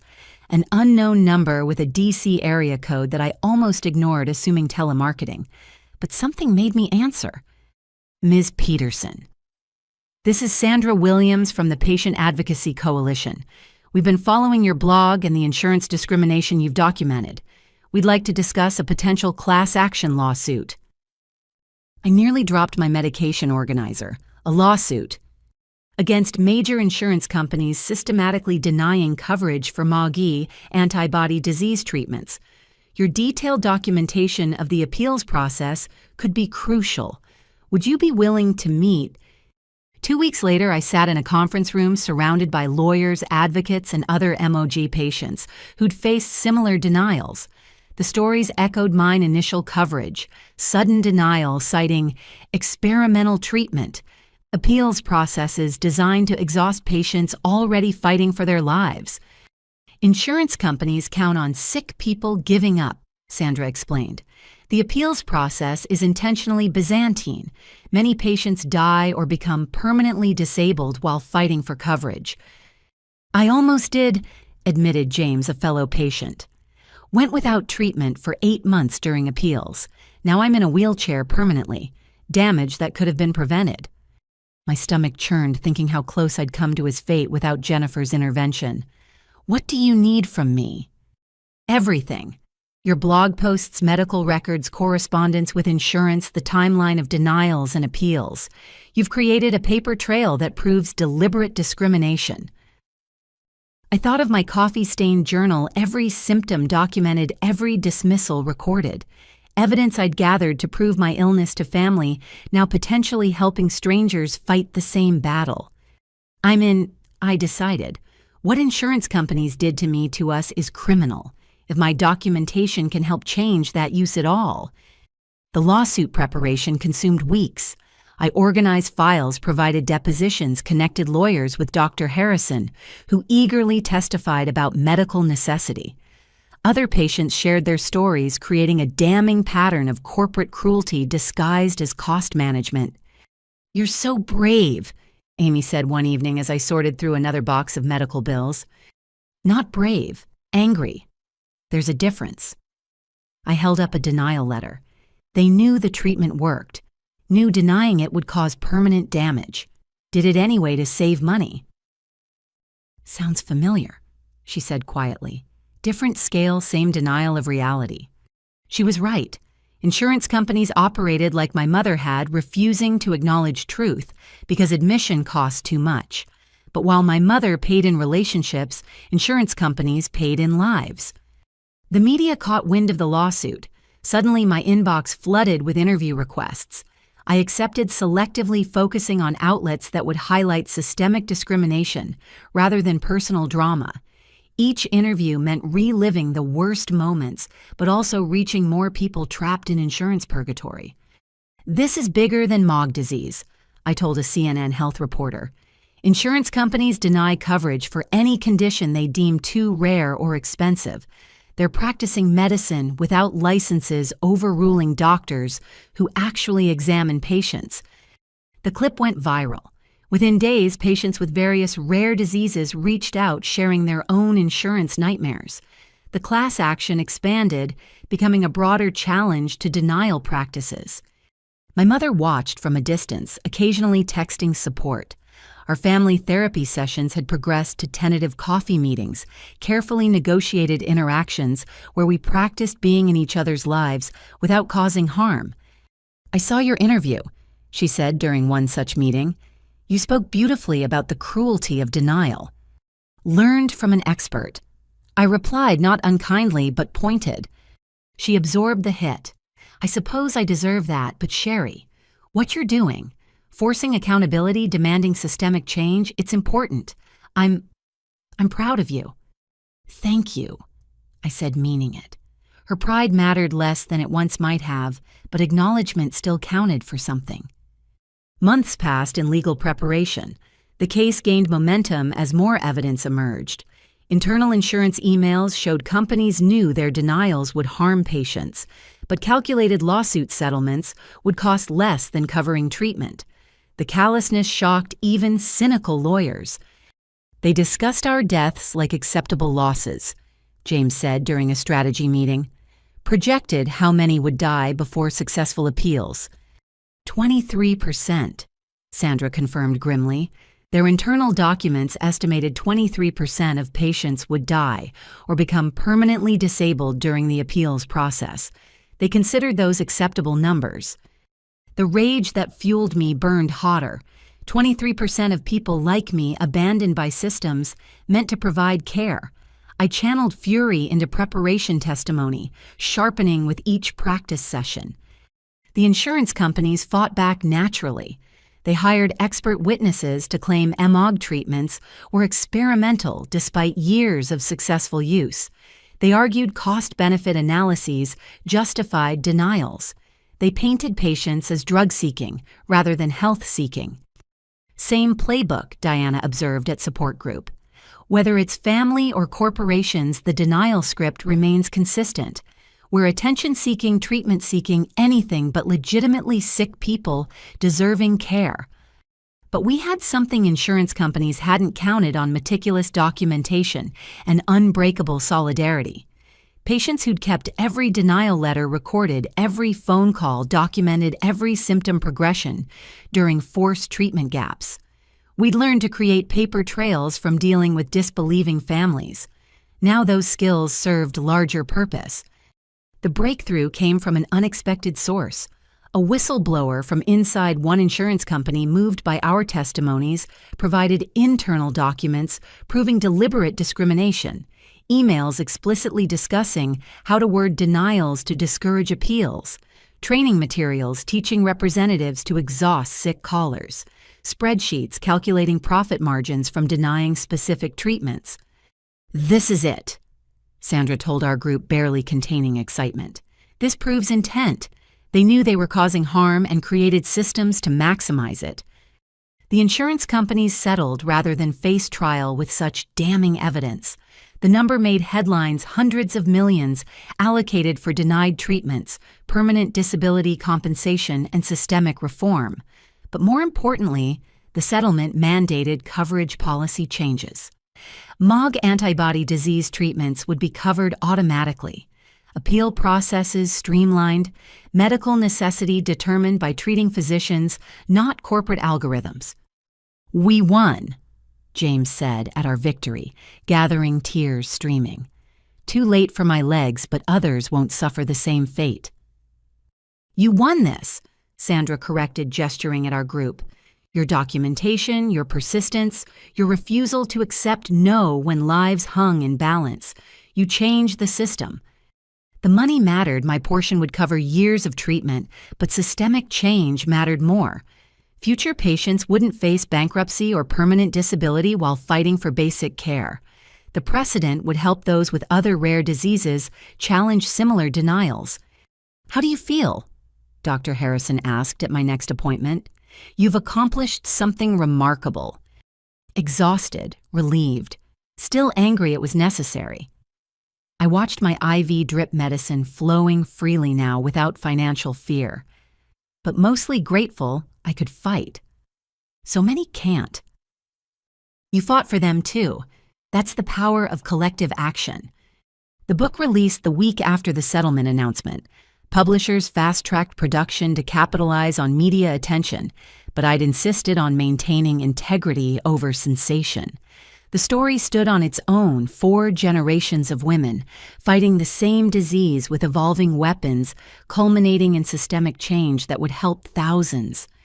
Reviews poured in mostly positive. Medical journals praised the honest portrayal of diagnostic delays. Patient advocates celebrated the validation of medical gaslighting experiences. Some critics called it too angry, which made me laugh. Not angry enough, I told Amy. I edited out the worst parts. But the response that mattered most came from readers facing their own medical battles. Messages from people who recognized themselves in the pages, who felt seen and validated.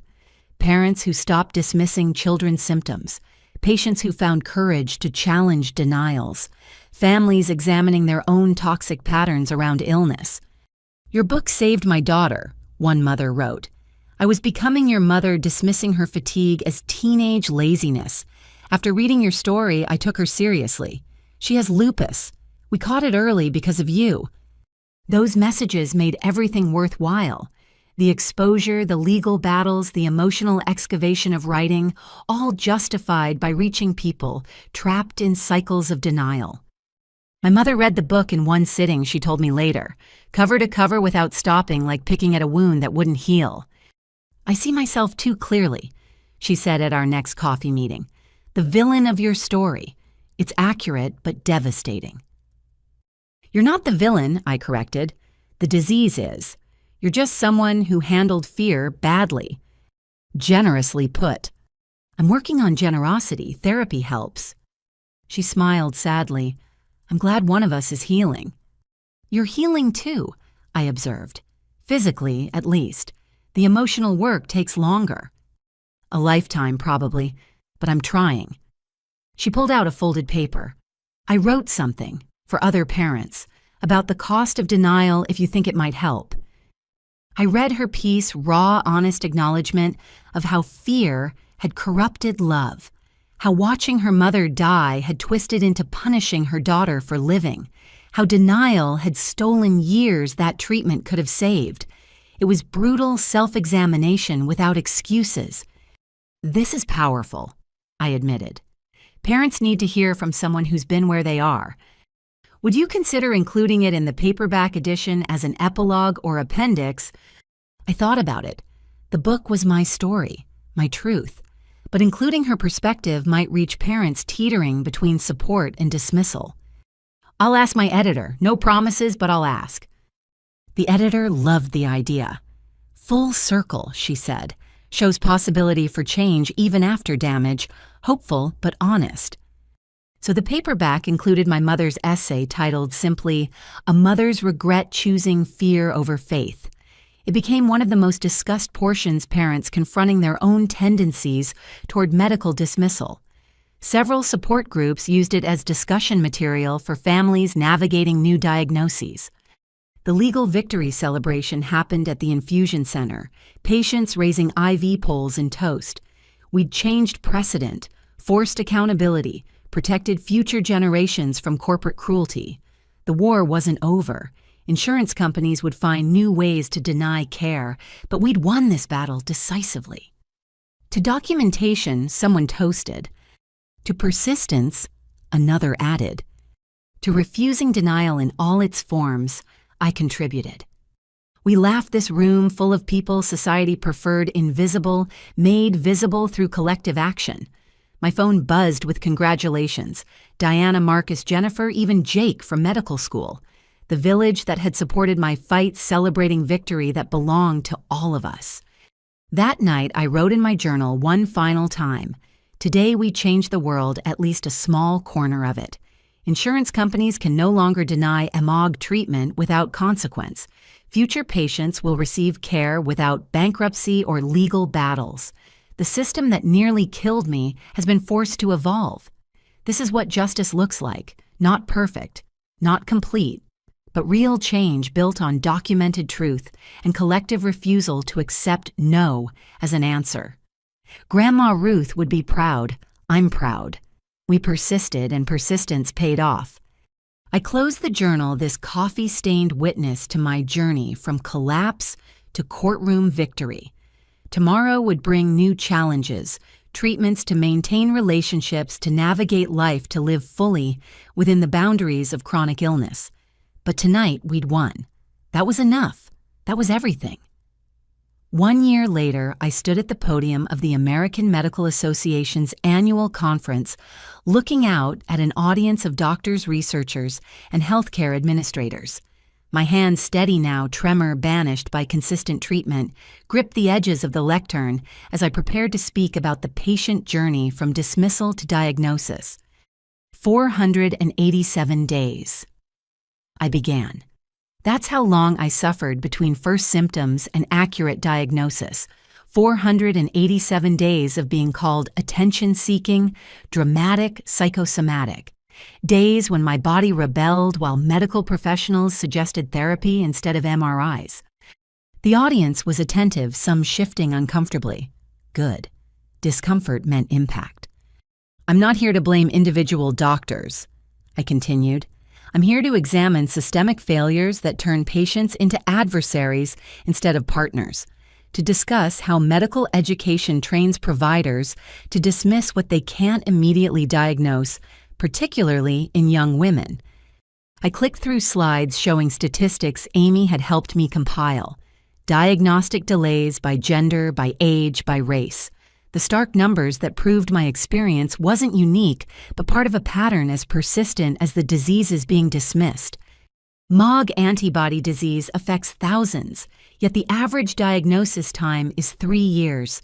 3 years of preventable damage while patients fight for belief. Today I want to talk about changing that narrative. The presentation flowed smoothly, mixing personal anecdotes with hard data.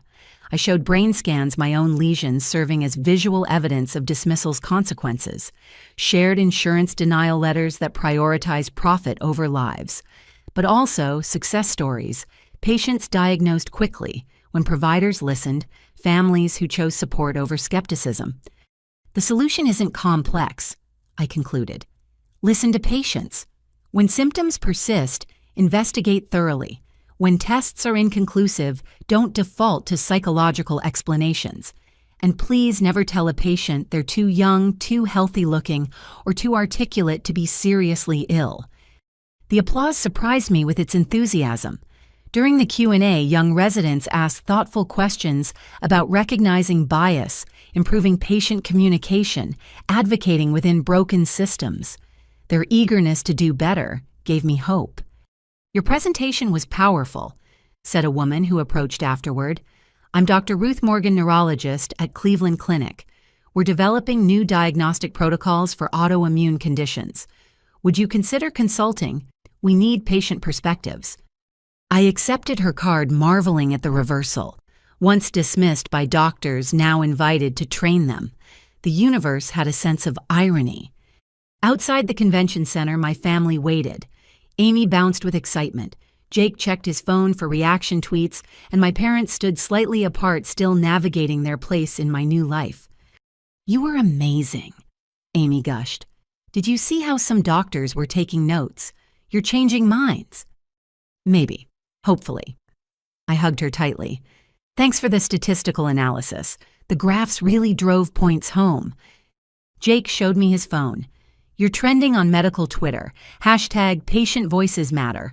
Lots of doctors sharing your slides." My mother approached hesitantly.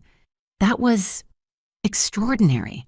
Watching you command that room, educating the same types of professionals who once dismissed you." She swallowed hard. "I'm sorry I wasn't the advocate you deserved." "I know," I said simply. We'd covered this ground in therapy, but she seemed to need regular confession. "You're here now. That matters."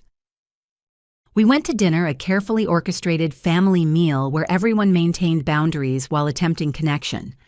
My father raised a toast to advocacy, Jake shared residency stories, Amy discussed her new position, teaching special education with deep understanding of invisible disabilities.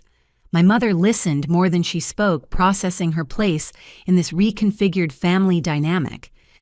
"I've been thinking," she said over dessert, "about establishing a foundation for families dealing with new diagnoses of genetic conditions, supporting research but also therapy education breaking denial cycles. With whose money? My father asked practically. Mine. The settlement from my own insurance case plus what Mother left me. She looked at me. I've been holding on to it, but maybe it's time to let Ruth's money help others avoid her fate. The Ruth Peterson Foundation for Genetic Neurological Disorders, Amy suggested, has a nice ring. I'd want you involved, my mother said to me, if you're willing. Your expertise, your connections in the patient community. I'll think about it, I promised. Foundation work with my mother felt complicated, but using grandmother's legacy to prevent others' suffering held appeal. Later, walking back to my hotel alone, I reflected on the strange circles life drew. A year ago, I'd been fighting insurance companies in courtrooms. Now I educated doctors at conferences. My mother had evolved from chief antagonist to tentative ally. The blog had become a book, had become a movement. None of it erased the trauma, but all of it transformed it into something useful. My phone buzzed with a message from Diana. Saw clips of your presentation. You're teaching them to see us, so proud. In my hotel room, I sat at the desk and opened my laptop. The cursor blinked on a blank page, the first chapter of my second book, focusing on systemic change in healthcare. But first, I pulled out my old journal. Coffee stains faded but still visible. I flipped through pages of documented symptoms, family cruelty, small victories. The woman who'd written those entries felt both intimately familiar and impossibly distant. She'd been so afraid, so alone, so desperate for validation. I wished I could tell her what lay ahead, not just survival, but transformation, not just treatment, but triumph. Instead, I began typing, "Dear newly diagnosed, I see you. Sitting in that doctor's office, relief and terror warring in your chest. You finally have a name for the rebellion in your body, but naming doesn't equal understanding. You're wondering what comes next, how bad it will get, whether the people who dismissed you will finally believe. Let me tell you what I wish someone had told me." The letter flowed advice from the other side of diagnosis, practical tips about treatment, insurance, navigation, family dynamics, but also deeper truths about identity reconstruction, grief for the healthy self finding purpose in chronic illness. I'd post it on the blog tomorrow, another lifeline for someone drowning in new reality. A knock interrupted. Amy still energized from the day. "Can't sleep," she admitted. "Keep thinking about your speech, about everything our family's been through, how you turned pain into purpose." "Still turning," I corrected. "It's ongoing work." She sat on the bed, drawing her knees up. "Do you ever wonder what would have happened if Mom had believed you from the start, if she'd been supportive?" "Sometimes. But that's like wondering what if I'd never gotten sick. Pointless speculation about impossible alternatives." I closed the laptop. We have the reality we have. The work is making something meaningful from it. Very philosophical. Chronic illness makes philosophers of us all.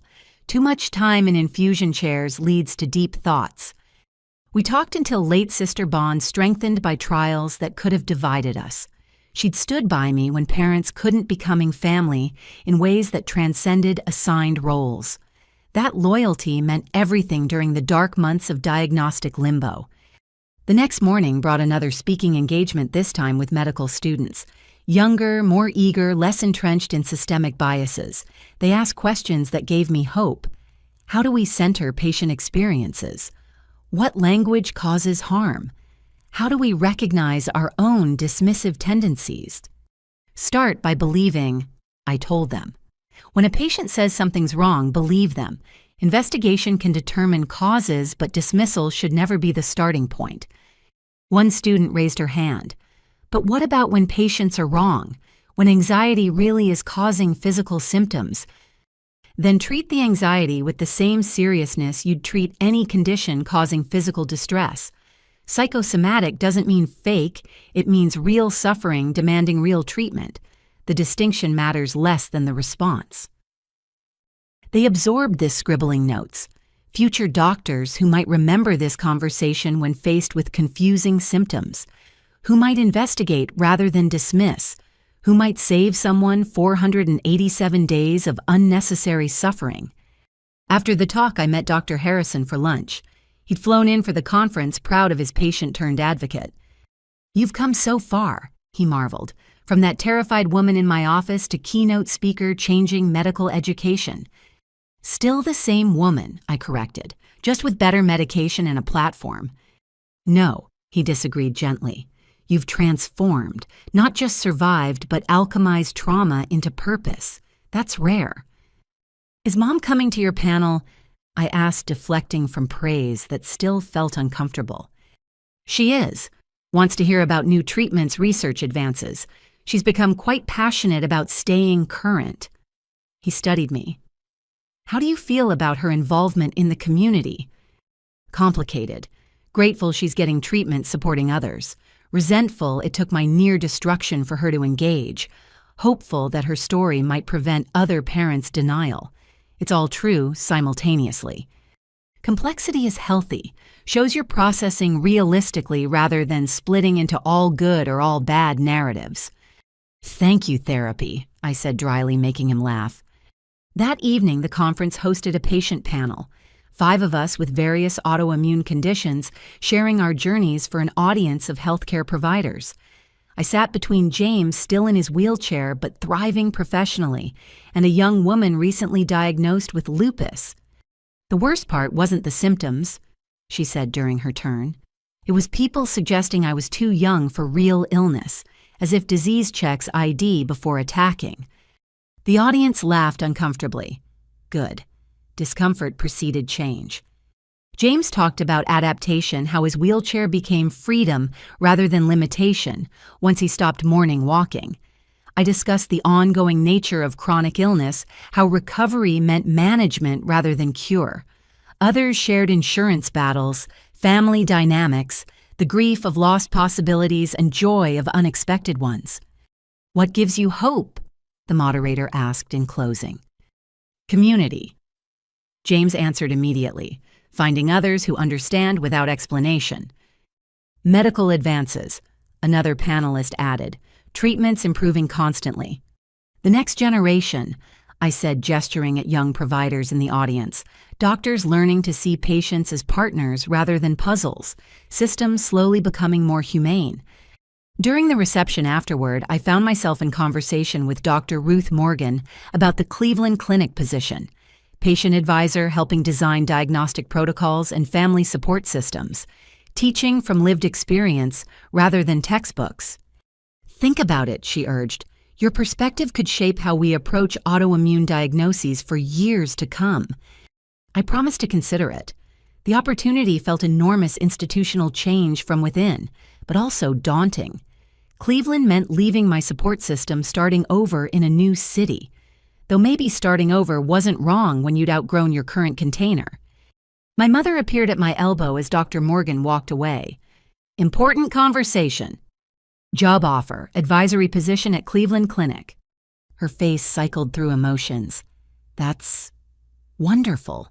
Far, but wonderful. You'd be brilliant at it." "Still processing. It's a big change." "You're good at those." "Big changes, I mean. Transforming difficulty into opportunity." She paused. "I'm trying to learn that skill." "Mom," I started, then stopped. What was there to say? Our relationship existed in permanent liminality, not close but not severed healing, but scarred possible, but limited. "I know," she said quietly. "We are what we are, but I'm grateful for what we are over what we were." I nodded. It was enough truth for a conference reception. The week ended with a gala celebrating patient advocates. I wore a dress that showed my steady hands, my stable gait, my thriving despite everything. The woman in the mirror looked confident, accomplished, alive. She bore little resemblance to the terrified patient who'd collapsed in Whole Foods, but she carried her inside like a reminder. "You clean up nice," Amy said, appearing in her own formal wear, ready to accept your award. Still surreal, being celebrated for refusing to shut up about being sick. "You did more than that. You changed systems, forced accountability, saved lives. She adjusted my necklace, unnecessarily sisterly fussing. Own your impact. The ballroom glittered with healthcare luminaries and patient advocates. I sat at a table with fellow honorees, all of us transformed by illness into accidental activists. We'd simply wanted treatment and ended up changing laws, protocols, cultural narratives. When they called my name, I walked steadily to the stage. No tremor, no weakness, just purposeful movement toward recognition I'd never sought, but apparently earned. The award was crystal heavy, and catching light like hope materialized. Sherry Peterson has transformed personal trauma into systemic change, the presenter read. Through documentation, advocacy, and unflinching honesty, she's improved diagnostic protocols, insurance practices, and medical education. Her work ensures future patients face fewer barriers to care. I accepted the award looking out at an audience that included my family, my doctors, my chosen community of chronic illness warriors. Diana wiped tears. Marcus whistled inappropriately. Dr. Harrison beamed paternal pride. Even my mother, complicated and imperfect, applauded with genuine enthusiasm. This belongs to all of us, I said, simply. Every patient who documented symptoms despite dismissal, every family member who chose support over skepticism, every doctor who listened when training, said dismiss. We changed things together. This crystal reflects collective light. Later at the after-party, I found myself on a balcony overlooking the city. Jake joined me, newly minted MD after his name. Proud of you, cousin, he said. You've built something amazing from something awful. Still building. The work's never done with chronic illness or systemic change. But you've created momentum. That matters. He paused. I'm starting a residency in neurology, inspired by watching you fight. Want to be the doctor you needed but couldn't find initially. You'll be brilliant, I said, meaning it. Just remember, patients are experts in their own bodies. Partner with that expertise. Learned that from you. We stood quietly, city lights below, like neural pathways firing. I thought about circles closing and opening, family patterns disrupted and rewritten. Jake would treat patients with genetic conditions like ours, armed with knowledge previous generations lacked. The cycle of dismissal stopped here with us with choice. Cleveland, Amy asked, joining us. You taking the job? Probably. Terrifying but right, like most important decisions. We'll visit, she promised. Often. Can't let you escape family that easily. Wouldn't dream of it, I said, pulling them both close. The night wound down with promises to stay connected, continue fighting, never forget where we'd been, or stop pushing toward better.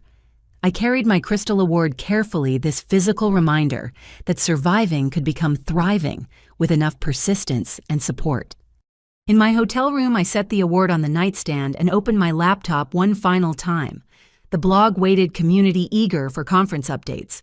But first, I wrote in my digital journal.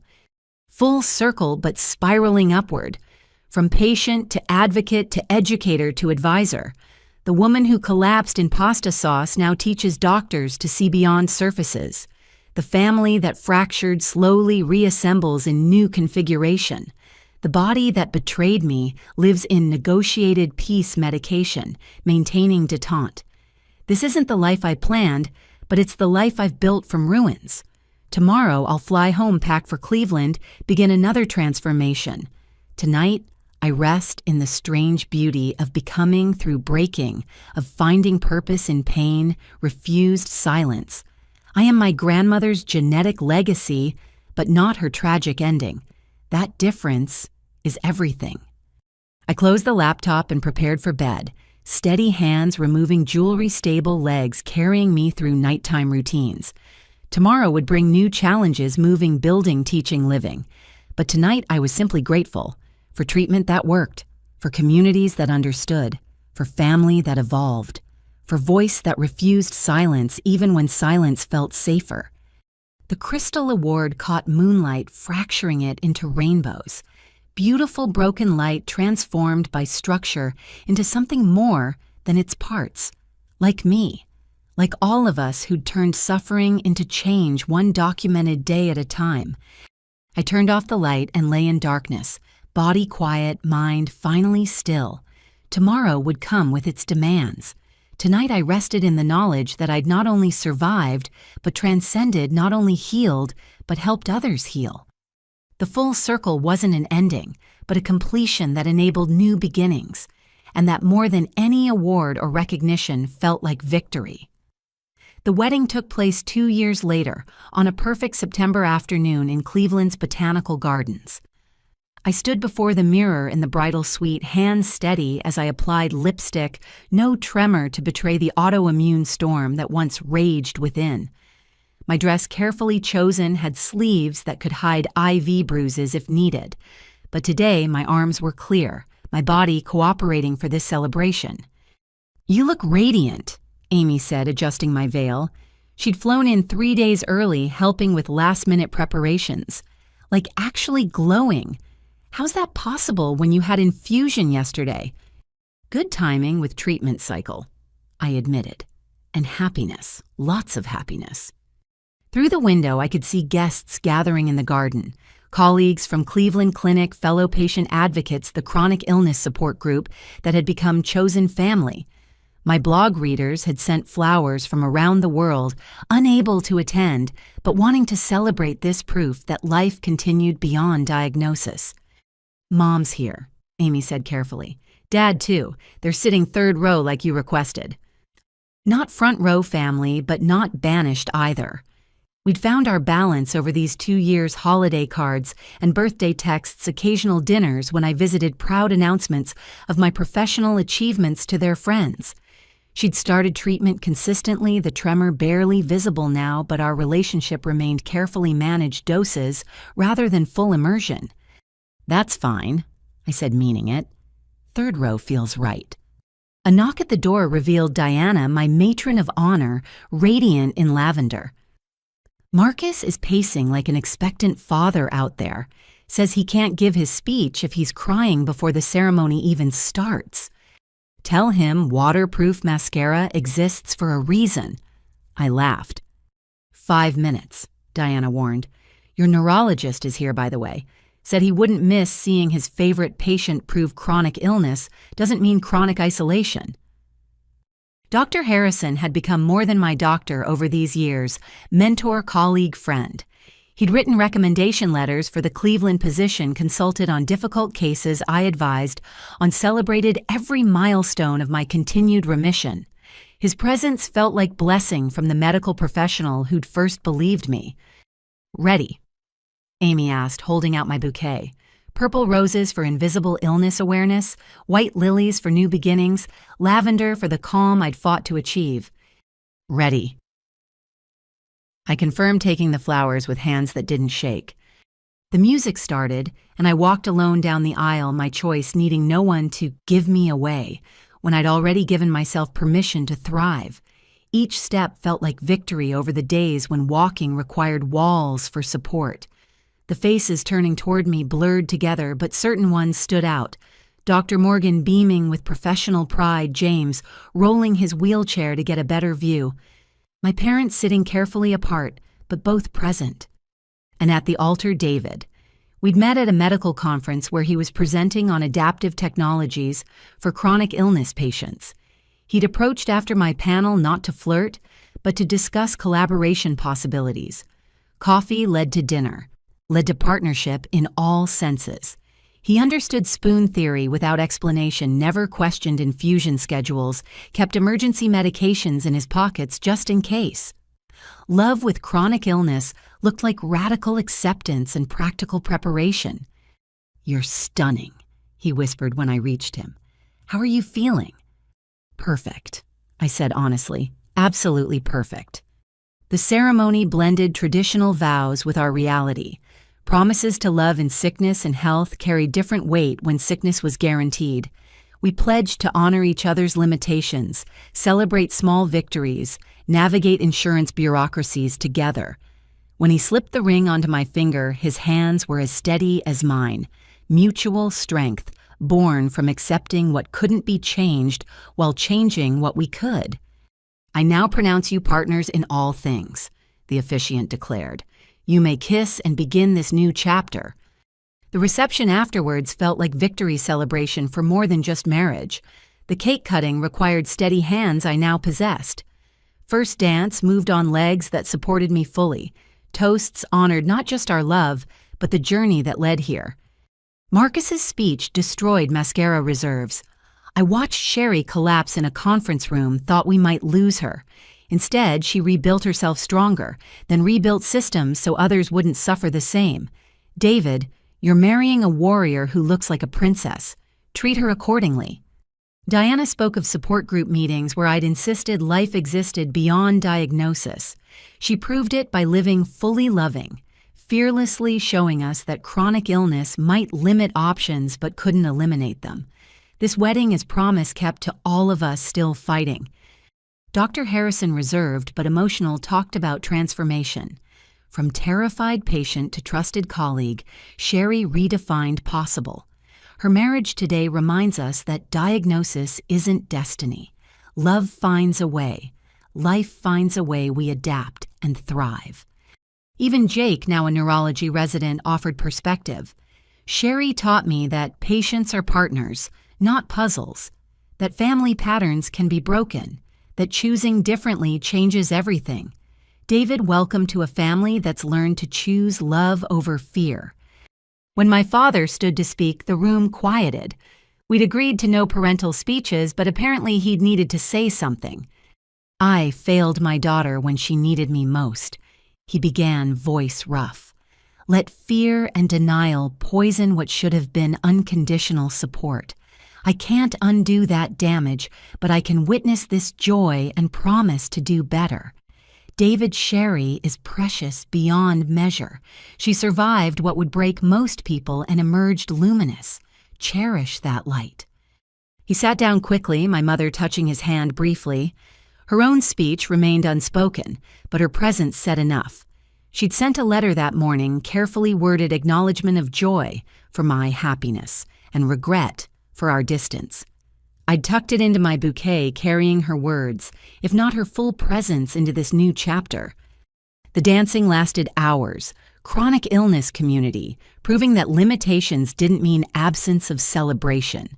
We modified as needed chairs for those who couldn't stand long breaks for medication schedules, understanding when some left early to preserve energy, but joy persisted, adaptive and triumphant. "No regrets?" David asked during a slow song, holding me like spun gold. "None. Only that we didn't meet sooner. Could have saved myself some terrible first dates." "You weren't ready sooner," I said wisely. "Neither was I. Had to become ourselves first." "Philosophical bride," he teased. "What's next, Dr. Peterson Mills?" The hyphenated name felt right, honoring where I'd been while embracing where I was going. "Tomorrow, sleep late. Next week, back to changing medical education. Long-term, maybe tiny humans who'll inherit my antibodies, but also my fighting spirit." "Genetically complex tiny humans," he agreed, "with excellent documentation skills and zero tolerance for medical gaslighting." Obviously. The night wound down slowly, guests reluctant to end celebration of possibility. I threw the bouquet to a crowd of chronic illness warriors, laughing as they debated whether catching it meant love or remission. Either felt worth celebrating. As we prepared to leave for our honeymoon, carefully planned around infusion schedule, I found my mother waiting by the exit. "Just wanted to say," she began, then stopped, started again. "You look happy. Really, truly happy. That's all I wanted to say." "I am," I confirmed, "despite everything, maybe because of everything, hard to say." "The foundation work is going well," she offered. 30 families helped so far. Support groups, therapy coverage, medical navigation. Your grandmother would be proud." "I know," I said, choosing generosity. "Thank you for doing that work." "Thank you for showing me it was necessary." She paused. "I love you, Sherry. Imperfectly and insufficiently, but truly." "I know that too," I said. "It's enough." Not reconciliation, but recognition. We'd likely never have the mother-daughter relationship either of us might have wanted, but we'd built something functional from the ruins. That was its own accomplishment. David appeared with our getaway car liberally decorated by the wedding party with ribbons and just married signs. Also, chronically ill and chronically in love, courtesy of Diana's sense of humor. "Ready for phase 2, he asked. "Ready for everything," I said, meaning it completely. We drove away from the botanical gardens into Cleveland night city lights, like neurons firing with possibility. Behind us, the reception continued, community celebrating one of their own choosing joy. Ahead, honeymoon and home and building life together with full knowledge of what chronic meant and choice to love within those boundaries. My phone buzzed with messages, photos from the wedding, congratulations from blog readers, love from chosen family, but I silenced it, choosing presence over documentation for once. There'd be time to write about this, to process publicly, how chronic illness shaped, but didn't define my capacity for love. Tonight was for being, rather than analyzing. "Happy?" David asked at a stoplight. "Ecstatic," I corrected. "Also exhausted, also grateful, also about 12 other emotions I'll process in therapy next week." He laughed, knowing me well enough to expect emotional complexity. We'd built relationship on radical honesty about bodies that didn't always cooperate, futures that included medical uncertainty, love that accommodated limitation without being limited by it. Back at our apartment modified for accessibility we didn't need yet but might someday, I carefully hung up the wedding dress.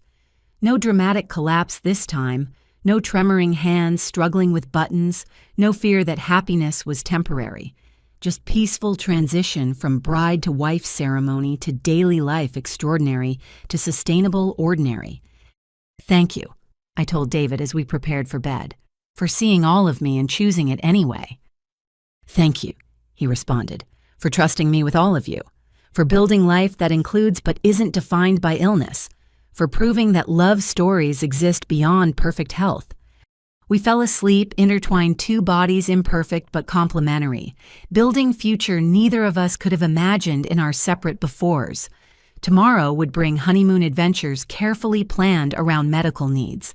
Next month, back to work, changing systems so others could reach diagnosis faster. Next year, perhaps expanding family despite genetic complexity. But tonight we simply existed in the after of before-after diagnosis, after treatment, after rebuilding, after learning to love within limitations. The wedding was ending but beginning celebration, but also promise that life continued beyond what tried to stop it. In dreams, I danced with steady feet while Grandma Ruth watched her own tremor calmed by whatever comes after. She nodded approval at choices she couldn't make, treatments she couldn't access, life she couldn't live, but somehow passed down anyway. The genetic lottery gave complicated gifts, but I'd learned to play the hand dealt with grace earned through fire. Morning would come with its requirements, medication schedules, careful monitoring, chronic management of chronic condition. But it would also bring David's terrible coffee-shared laughter, building something beautiful, from bodies society called broken. That was the real miracle, not cure, but accommodation, not despite, but because. I'd started this journey terrified and alone on an apartment floor, legs refusing to hold me while family refused to believe me. Now I lay in bed, earned through battle beside partner, who understood in life built from ruins. The tremor might return, new symptoms might emerge, remission was gift, not guarantee. But I'd face whatever came with documentation skills, medical team, chosen family, and hard-won knowledge that survival could become thriving with enough support and stubborn refusal to accept no as final answer. "Still awake," David murmured, sensing my reflection. "Just thinking about circles and spirals and how far we've come. Good thoughts. The best thoughts, grateful thoughts, happy thoughts. Good. Sleep now. Tomorrow needs you rested." Tomorrow always needed something, but tonight had provided everything, love, community, celebration, proof that diagnosis didn't mean diminished life, just different life adapted and authentic, chronicled and cherished. I closed my eyes and let sleep take me body quiet, heart full, future, uncertain but unafraid. The beginning was ending, was beginning, and all of it was good.